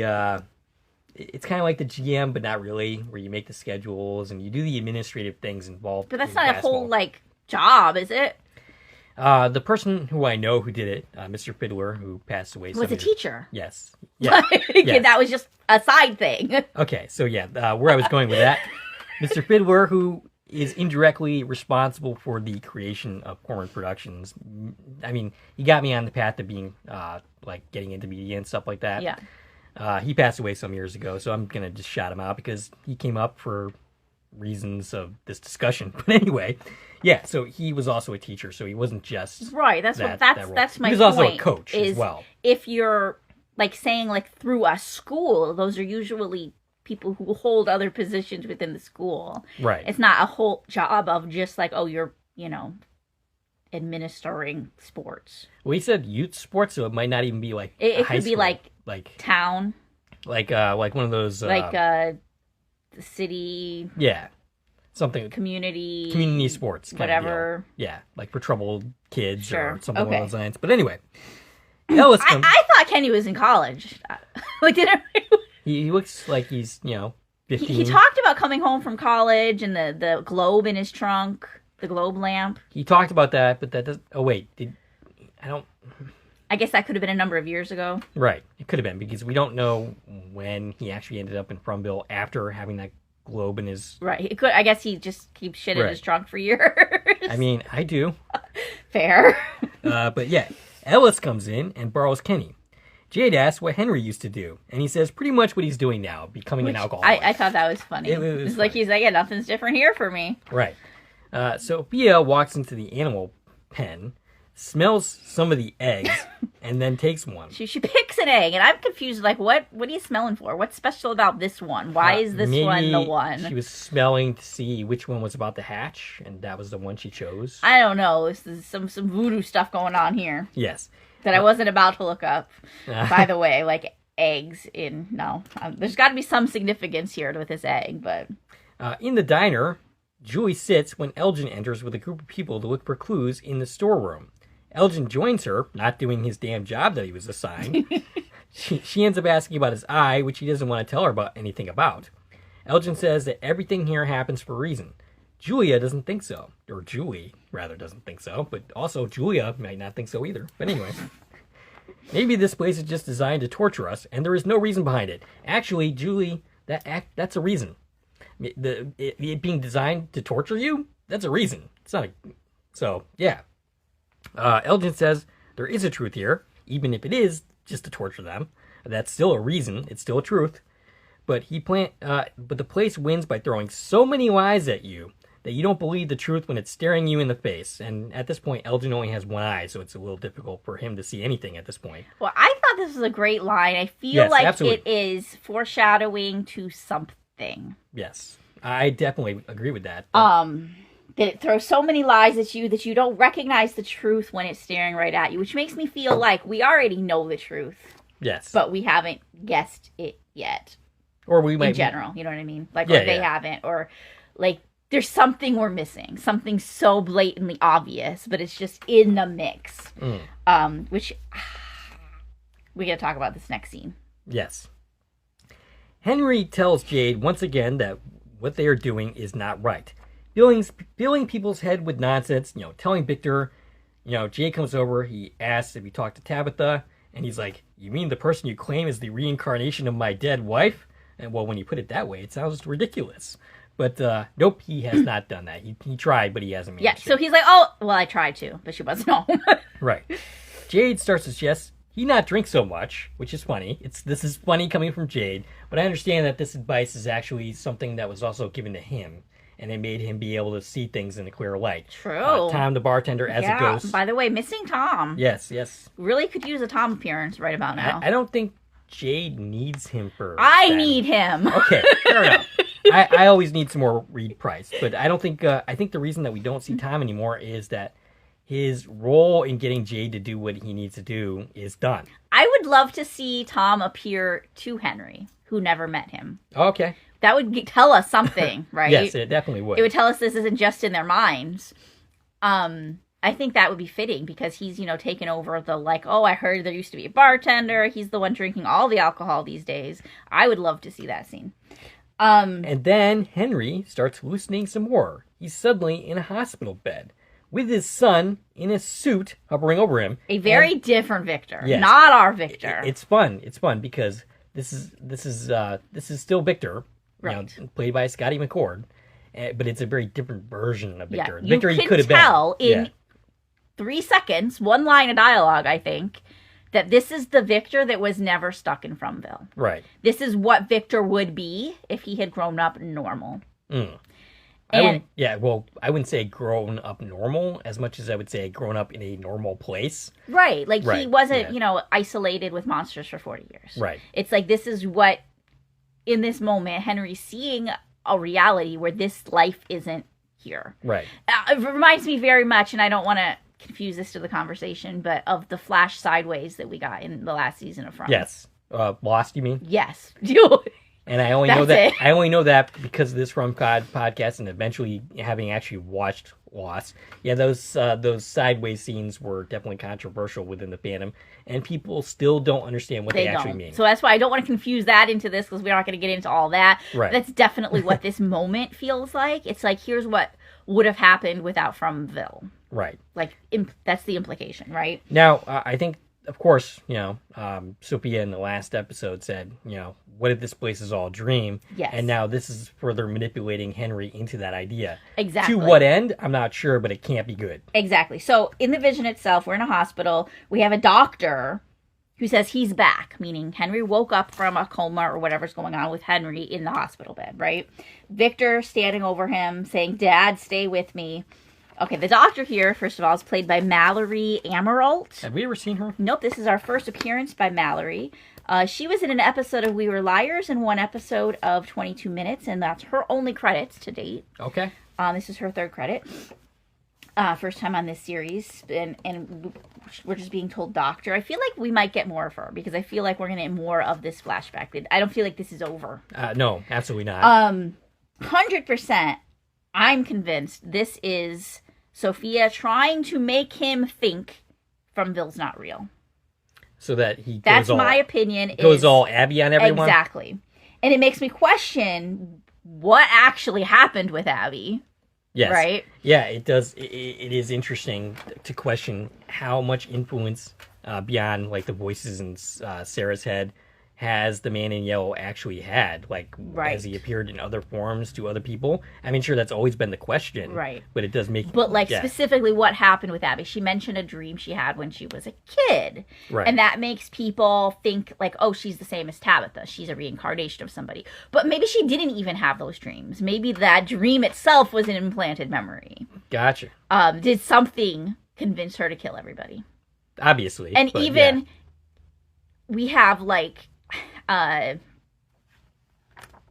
who is the man in the chains? Martin. We had Martin telling Boyd, like, oh, maybe Abby was right. Did you ever think Abby was right? Maybe, I mean, like, there's plenty of theories that the Man in Yellow was also Martin. Right. I do actually find that somewhat convincing. But this feels like it's going right into that thread. There's a through line here of maybe it's just a dream. Mm-hmm. And are we leaning towards, are we going to tell Henry to kill everybody to wake them up? Because that's what happened with Abby. Are we going in a whole different direction here? That's what I'm afraid of. I don't know yet. But I 100% believe that the vision he's having is the false thing here. Fromville is real. And Sophia implanted this thought. It's just a dream. And now Henry's going to be convinced that he's lying in a hospital bed somewhere and none of this is real. Yeah, at this point, I'm really concerned about Henry. I think I have a hard time seeing him survive the season, and he's probably going to take some people out with him. I can totally see that happening. I can totally see him pulling an Abby. But this is the point. This is the fact that I think is going to divide the fandom and cause a lot of conversation this week. Okay. Because I absolutely see people taking this scene as evidence. That this is all a dream? That it's all a dream, that they're all in a coma theory, which I'm pretty sure is one of the things that the creators debunked already. Yes, and by the way... They said it's not a dream, it's not a coma. I hate that theory with a passion. If that were to be the end of this series, I would throw things at the television. You cannot get away with that. Like, there have been other series that have tried that. Saint Elsewhere is a famous example of that. And that show, as a result of that finale, has zero cultural relevance this day and age. But I'm positive there's going to be discussions of certain people in the fandom who take this as proof. Right. That it's all a coma. That it's all a dream. That it's all pretend. That Henry is in a hospital bed. That they're all in hospital beds or they all don't even exist. Right. And they're going to be like, we know. It told us. There is a and way... And this is going to cause dissension in the groups, and I know it. And I'm not looking forward There is to a way. that. There is a way, by the way, to do that story well. You can, but not in a series. Like Identity is a movie I'd love to cover at some point. Great movie. That is a great movie. It is a great use of that. And there are some other examples of that. But all in all, I do not love that as a plot device, especially when we're talking about a 5-year series. So I do not believe that. And we're in the 11th hour or the 10th hour at least. Yeah. But here's my other thought. I'm convinced this is Sophia implanting a fake thought into him. But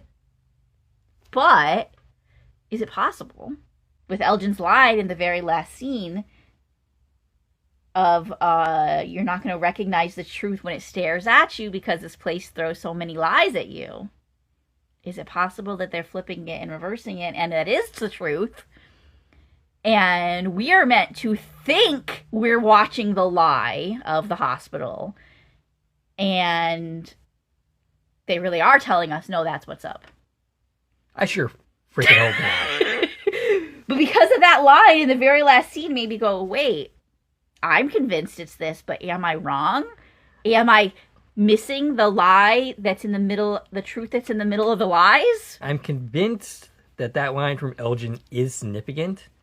I don't believe this is the reason why. I don't think that's the case. I hope not, at least. Okay, so Henry comes back to it. Jade's asking, like, what's going on? Where'd you go? And Henry panics and says he needs to go. He's basically become the new Boyd, where he basically has to go all the time. But anyway. Yeah, because these visions are freaking him out, but leaving isn't going to stop them. And really, he needs to talk about them. And I hope he does before he kills a dozen people. Me too. Sarah and Boyd are on the porch. Sarah's who he needs to talk to. Yeah, why? Because she's the one that, is constantly being influenced by these people and by these entities. I thought you meant us. I mean, I would love to talk to him. Okay. So she wants to be the one to do Boyd's plan so she can atone for her crimes. She specifically mentions that she killed her brother and she tried to kill little Boyd. Which isn't a terrible idea. Right. Let somebody else do this. Right. Boyd says he's going to need her down in those tunnels. And for now, make sure she's standing by a door to let him in. And yeah, that's the end of that. I think I made this joke before, but like maybe this, instead of, we're not doing box punishment anymore, but maybe the new box punishment should be, you're going to be our next guinea pig the next time we need to test something. I'm pretty sure you made that joke in the previous podcast, the last episode. But like, oh, we have this thing we want to theorize, or this thing we want to test, or this thing we need to do. And that should be your punishment, is this thing that very well might kill you. We're going to have you sign up for that. And if you live, great. Yes, good for you. Okay, so Sophia goes to Roger's corpse.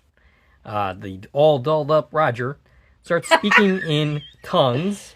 And she's chanting into the egg. Yeah. Super ominous, super creepy. And then she smashes the egg on top of his chest and says, "It's time to play."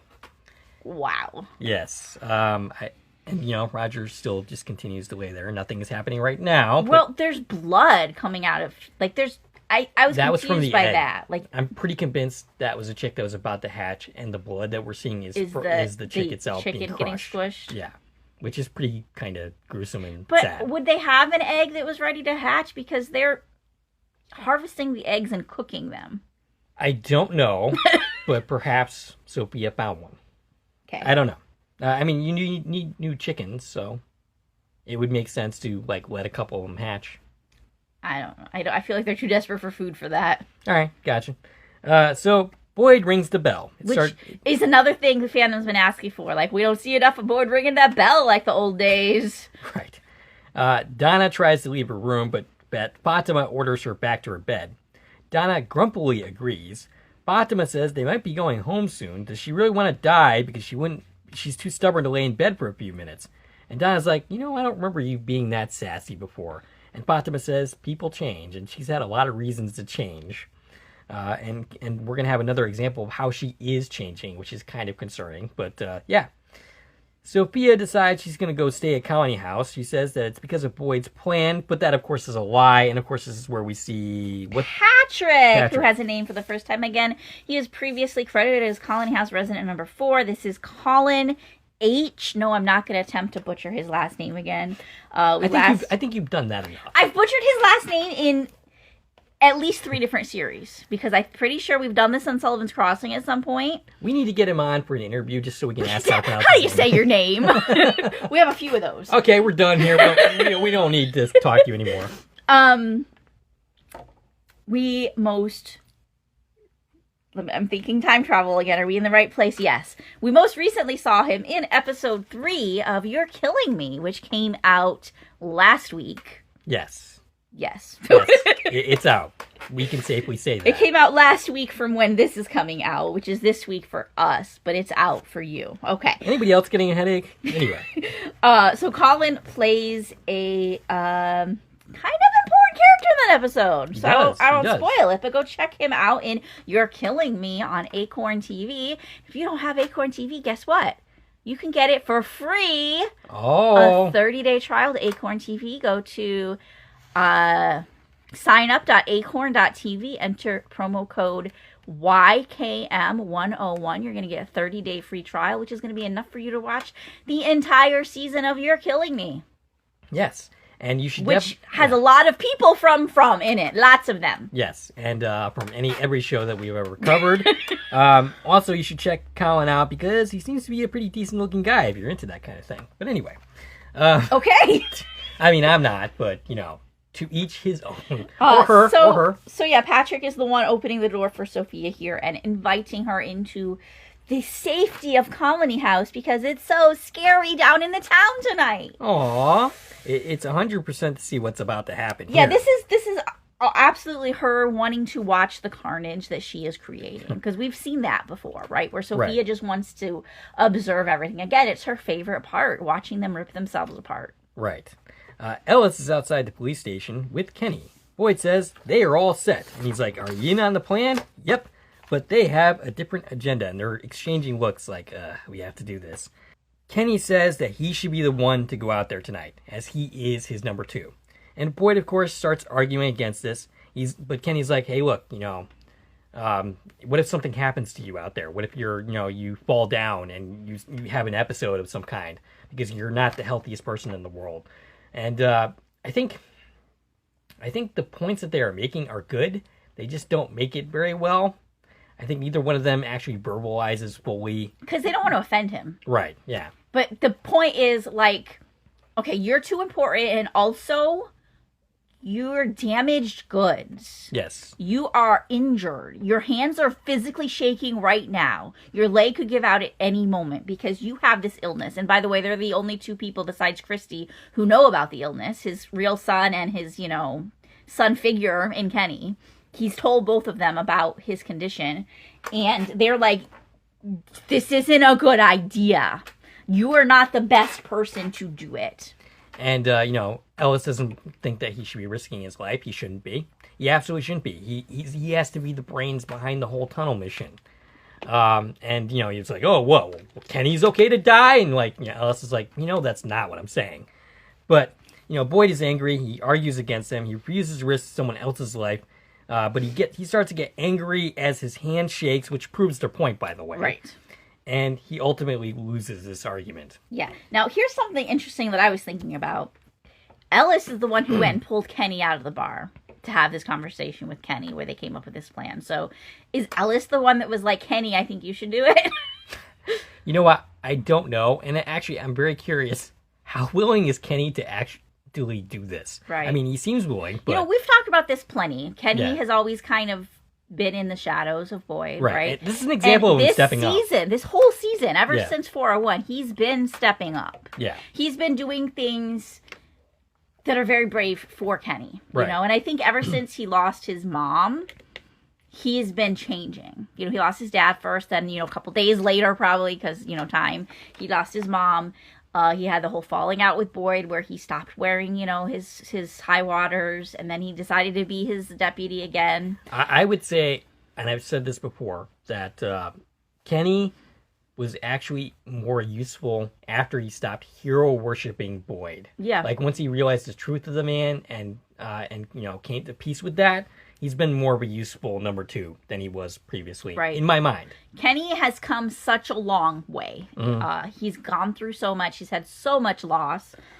I'm going to say that I also thought he was on the verge of being killed. I thought he was going to die during this. Specifically because they went out of their way to give him some backstory that we previously didn't have.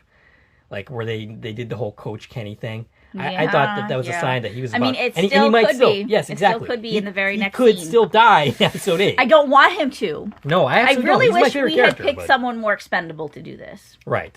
Elgin, or actually make Ellis do it. Like, Ellis is volunteering Kenny. Why isn't he Well, doing that's it? my point, is we didn't get to see this conversation between the 2 of them when he pulled him out of the bar, but Right. we came to the conclusion, hey, you got nothing left to lose. Why don't you do it? Okay, I want to flash back to that scene to see Kenny's reaction to that, but yeah. I mean, I'm not saying he twisted Kenny's arm into it, but I would have liked to have seen Kenny volunteer, not Ellis suggesting it's Kenny, Fair. And we don't actually know Right. either way. Exactly. That's what Right. I mean. Yeah. Like, Yeah. I feel like that is... A big difference. Yeah, right. Yeah. Right. So, we see the monsters getting into their positions while Ellis spies on them. Boyd outlines the plan to Kenny. He basically says if you can't get to the station, there's many escape routes all along the block. Get into one of those houses. There's the bus, the barn, etc., etc. And Kenny's assures him that he will be okay. And I'm sure he's scared shitless because who wouldn't be in this situation? Yeah. Now, also, I'm going to point out, I'll say it right here, they're doing too much. He's goes out in the middle of the street to track one down. Why are we not staying within 2 feet of the door? Right. Let it come to you. And then you're close to the door. Hi, come and get me. Stab. Sure, go outside, close the door so you don't risk them getting in, but stay right here next to the door. Why are we going 50 feet away from a door in the first place? Right. We see Sophia talking in tongues again. That can't lead to anything good.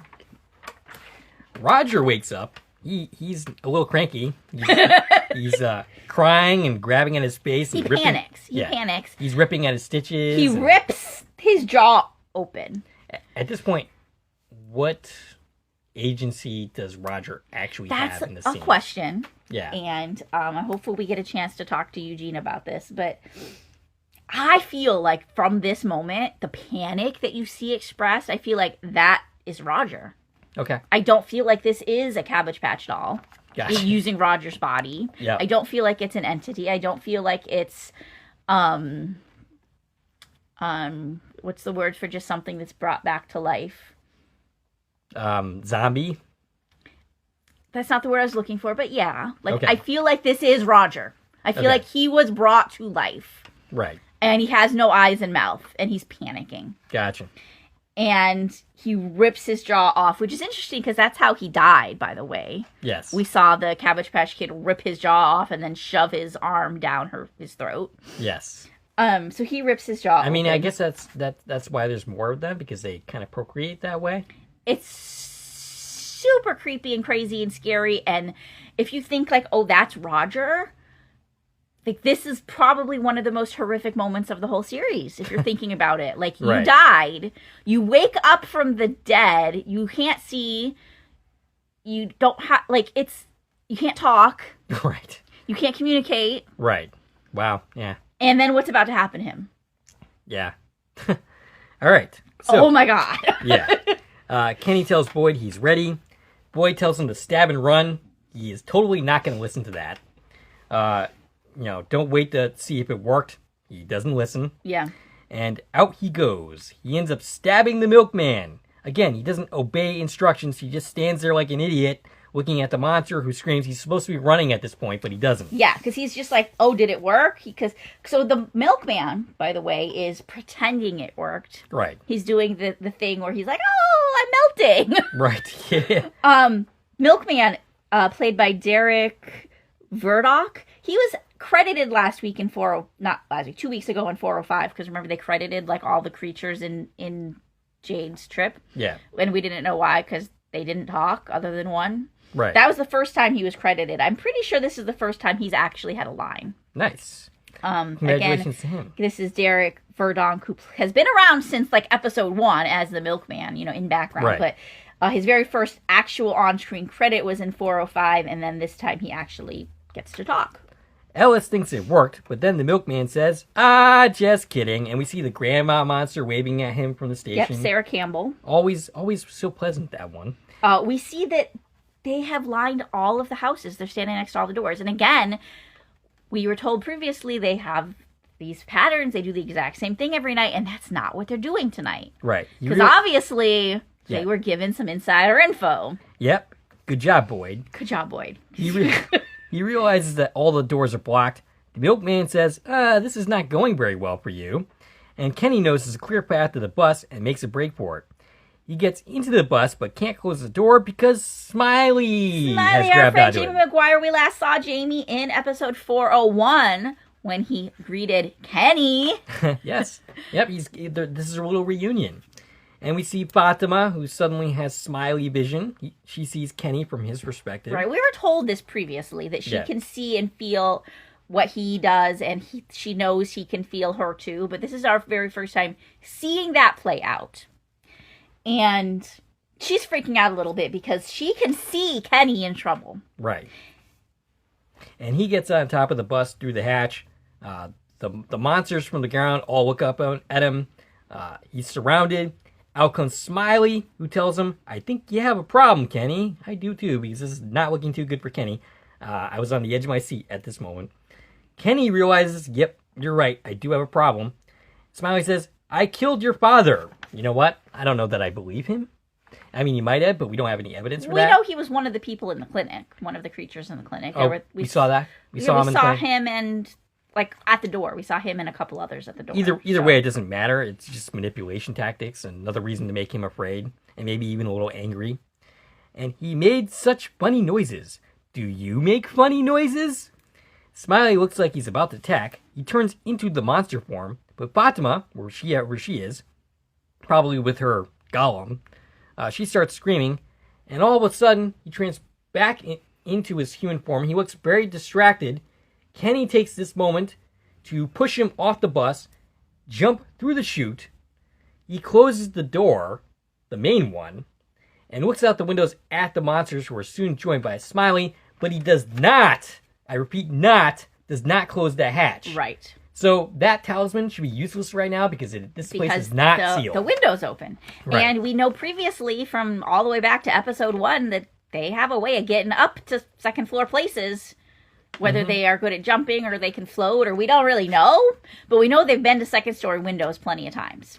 So he could still be in peril, and he might still be. He should be. Yes, he absolutely should be. And this is, again, I don't want them to just open the next morning and everything's cool. I want to see how do we get from this moment. I don't want him to actually get hurt, but I want to watch him close the frickin' hatch. I want to see him realize he has to do that. Yes. Amazing scene. Oh, yeah. Loved seeing Jamie again, of course. I loved that they did something with the whole Fatima and Smiley connection, but I wish they did more, and I hope that means we're going to get another scene like this and do more later, because if that was it, if that was the whole thing, I feel like it fell flat. Yeah, I don't think... introduce this connection between them, and all she had to do was, like, say, she was like, no, stop! Like, she was just screaming because it was what she was feeling, but it was enough to distract him for a moment, but I really expected her to do something, like, something, more, like, with intent. Do you know what I mean? Yeah.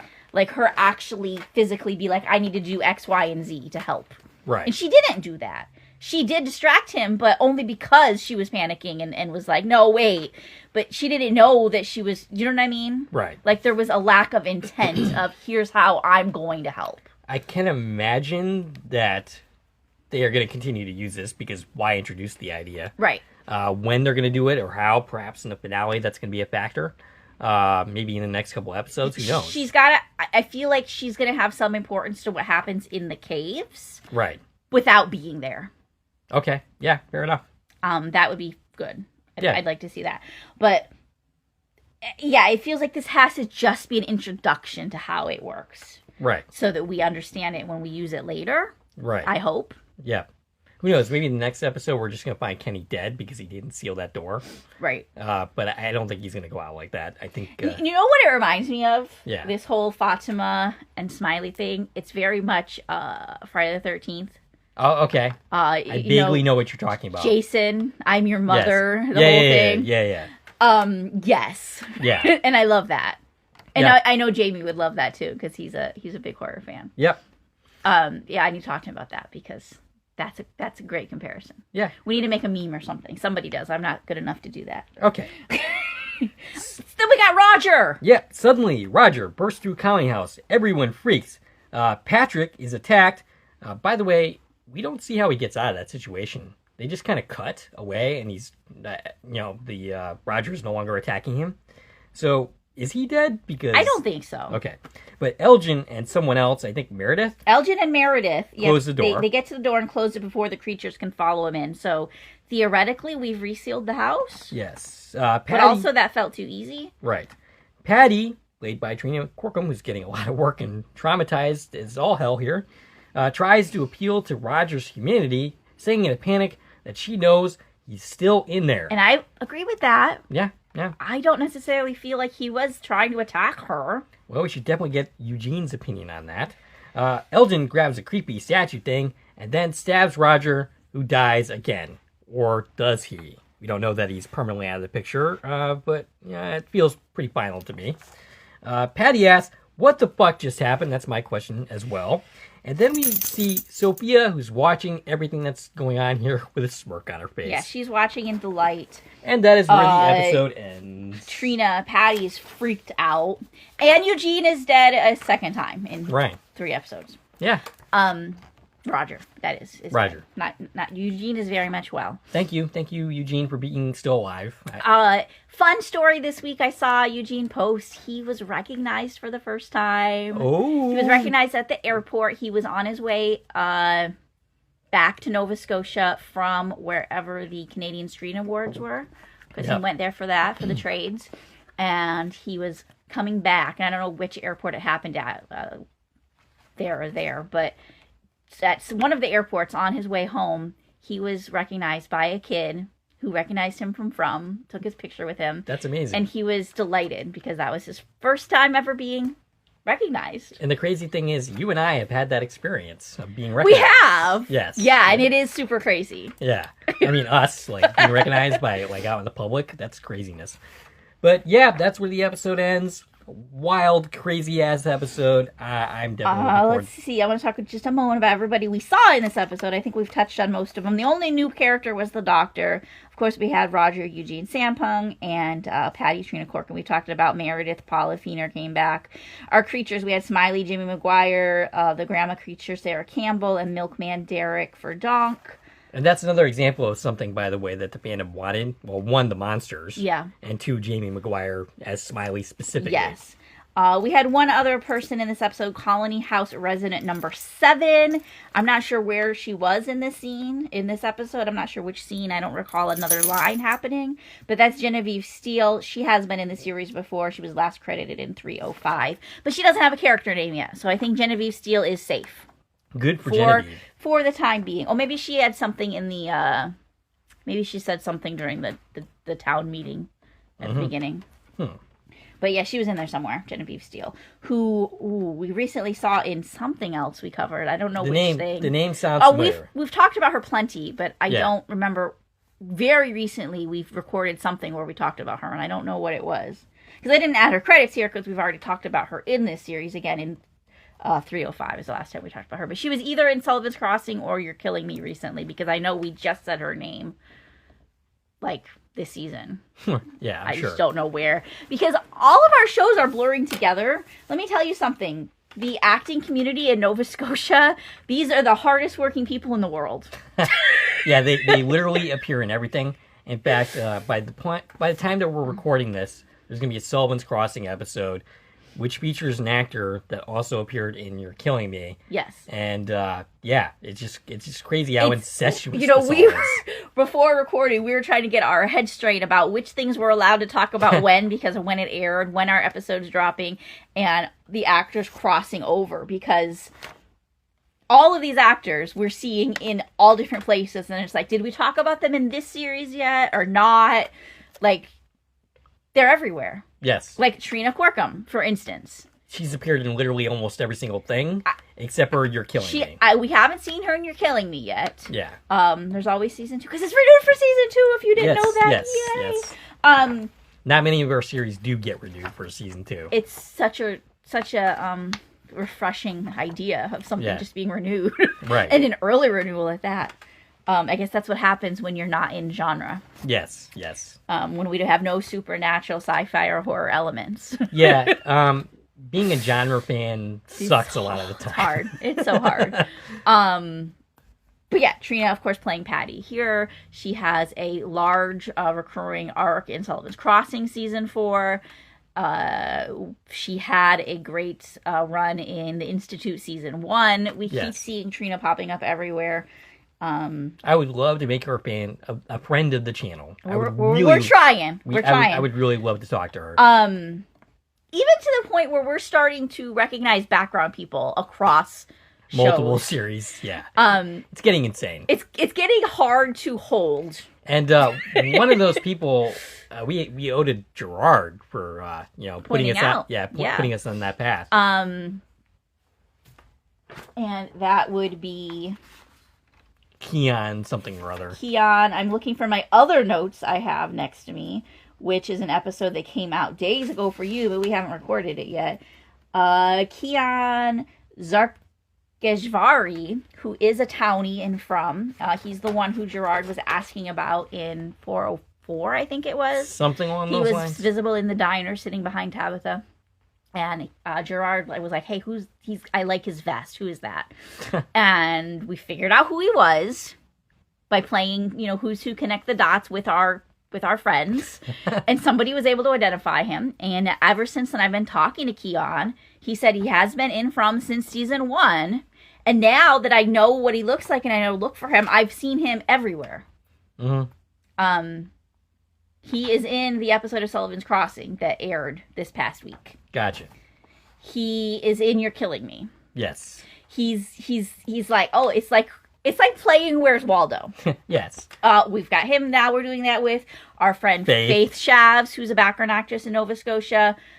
Starting to see her in different places, and I'm not going to say where because I don't think we're allowed to say any of those things yet. But she's in Sullivan's Crossing. Nurse Faith, we talk about her there all the time, and we're starting to see her in different places, and it literally feels like we're playing Where's Waldo. When we watch any episode now, we're just as much watching the background performers to look for faces we know as we are watching the main cast do the story. Yes. And it's hard. We don't know how to watch television anymore, Dave. They've broken us. Yes. Nova Scotian actors have broken us. Because I'll be watching something with my husband, and I'll be like, there's Eugene Sampung. And he goes, who? And I'm like, we've had this conversation 50 times. Yeah. He's the one that Maggie handed breakfast to for half a second in episode 301 of Sullivan's Crossing. Yeah. Duh, Adam. Why don't you know that? And this is our life now. Right. Once again, I will say that we are not like normal people anymore. Normal people do not recognize Eugene handing somebody in something in Sullivan's Crossing. That just doesn't happen. Yeah, or like, oh, look, I know that background actor that just walked across the screen. Who cares about this dramatic scene happening in the foreground? I saw somebody I know in the background. We need to talk about it. Right. And it's insane to me that that's our lives now. It's funny. And then also, like, I can text that person and let them know I saw them. Yes. Yeah. How many? I've done that so many times now. Right. You know, like when I recognized Jamie Maguire in a random scene in The Sinner. Yes. And I was like, hey, was that you in this thing that was filmed 4 years ago? And he was like, yes, it was. All right. Do we have anything else to say about this episode before concluding? It was an amazing episode. I cannot wait to go see what happens next. I feel like all the next 3 episodes are going to be fantastic because in all of the cast interviews that have come out this season, they have named 8, 9, and 10. Yes. So I'm super excited to watch them. But I thought 7 was amazing. Oh, yeah. And I didn't see any actors mention 7. Yeah, 7 was overlooked. Didn't get any hype whatsoever, and I think No. it should have. I think 7 was amazing. Yeah. I think 5 and 7 have been the strongest episodes this season so far. But I'm very willing to have them overshadowed by whatever comes in 8, 9, and 10. Let's go. Yeah, let's do it. Let's do it. All right, we'd like to hear from you, as usual. Stacie, we reached out. I can reach on Twitter, X, Instagram, Threads, and Blue Sky at TV and Coupon Talk. We would like to hear from you, your thoughts on this podcast, this episode. If you make your comments, as long as they're not trolly, we'll definitely shout you out, as we do every other person who comments. If you like this video and want to support the channel, there are a number of ways to do so. You can follow me on Twitter at Core Productions. You can join the Core Productions Facebook page. You can buy something from the Core Productions store on Zazzle. You can buy me a coffee. You can join the Core Productions membership starting at 99 cents a month. There is an option if you join the membership, a certain tier, I'm not sure what it is, to be a producer on the series. You can get your name in our credits, both in our episodes and on IMDb. We're looking for producers. So go to check that out in the membership levels on YouTube. And of course, you can like, share, and comment on this video, as well as subscribe to the channel. This is Dave and Stacie from Core Productions, signing off.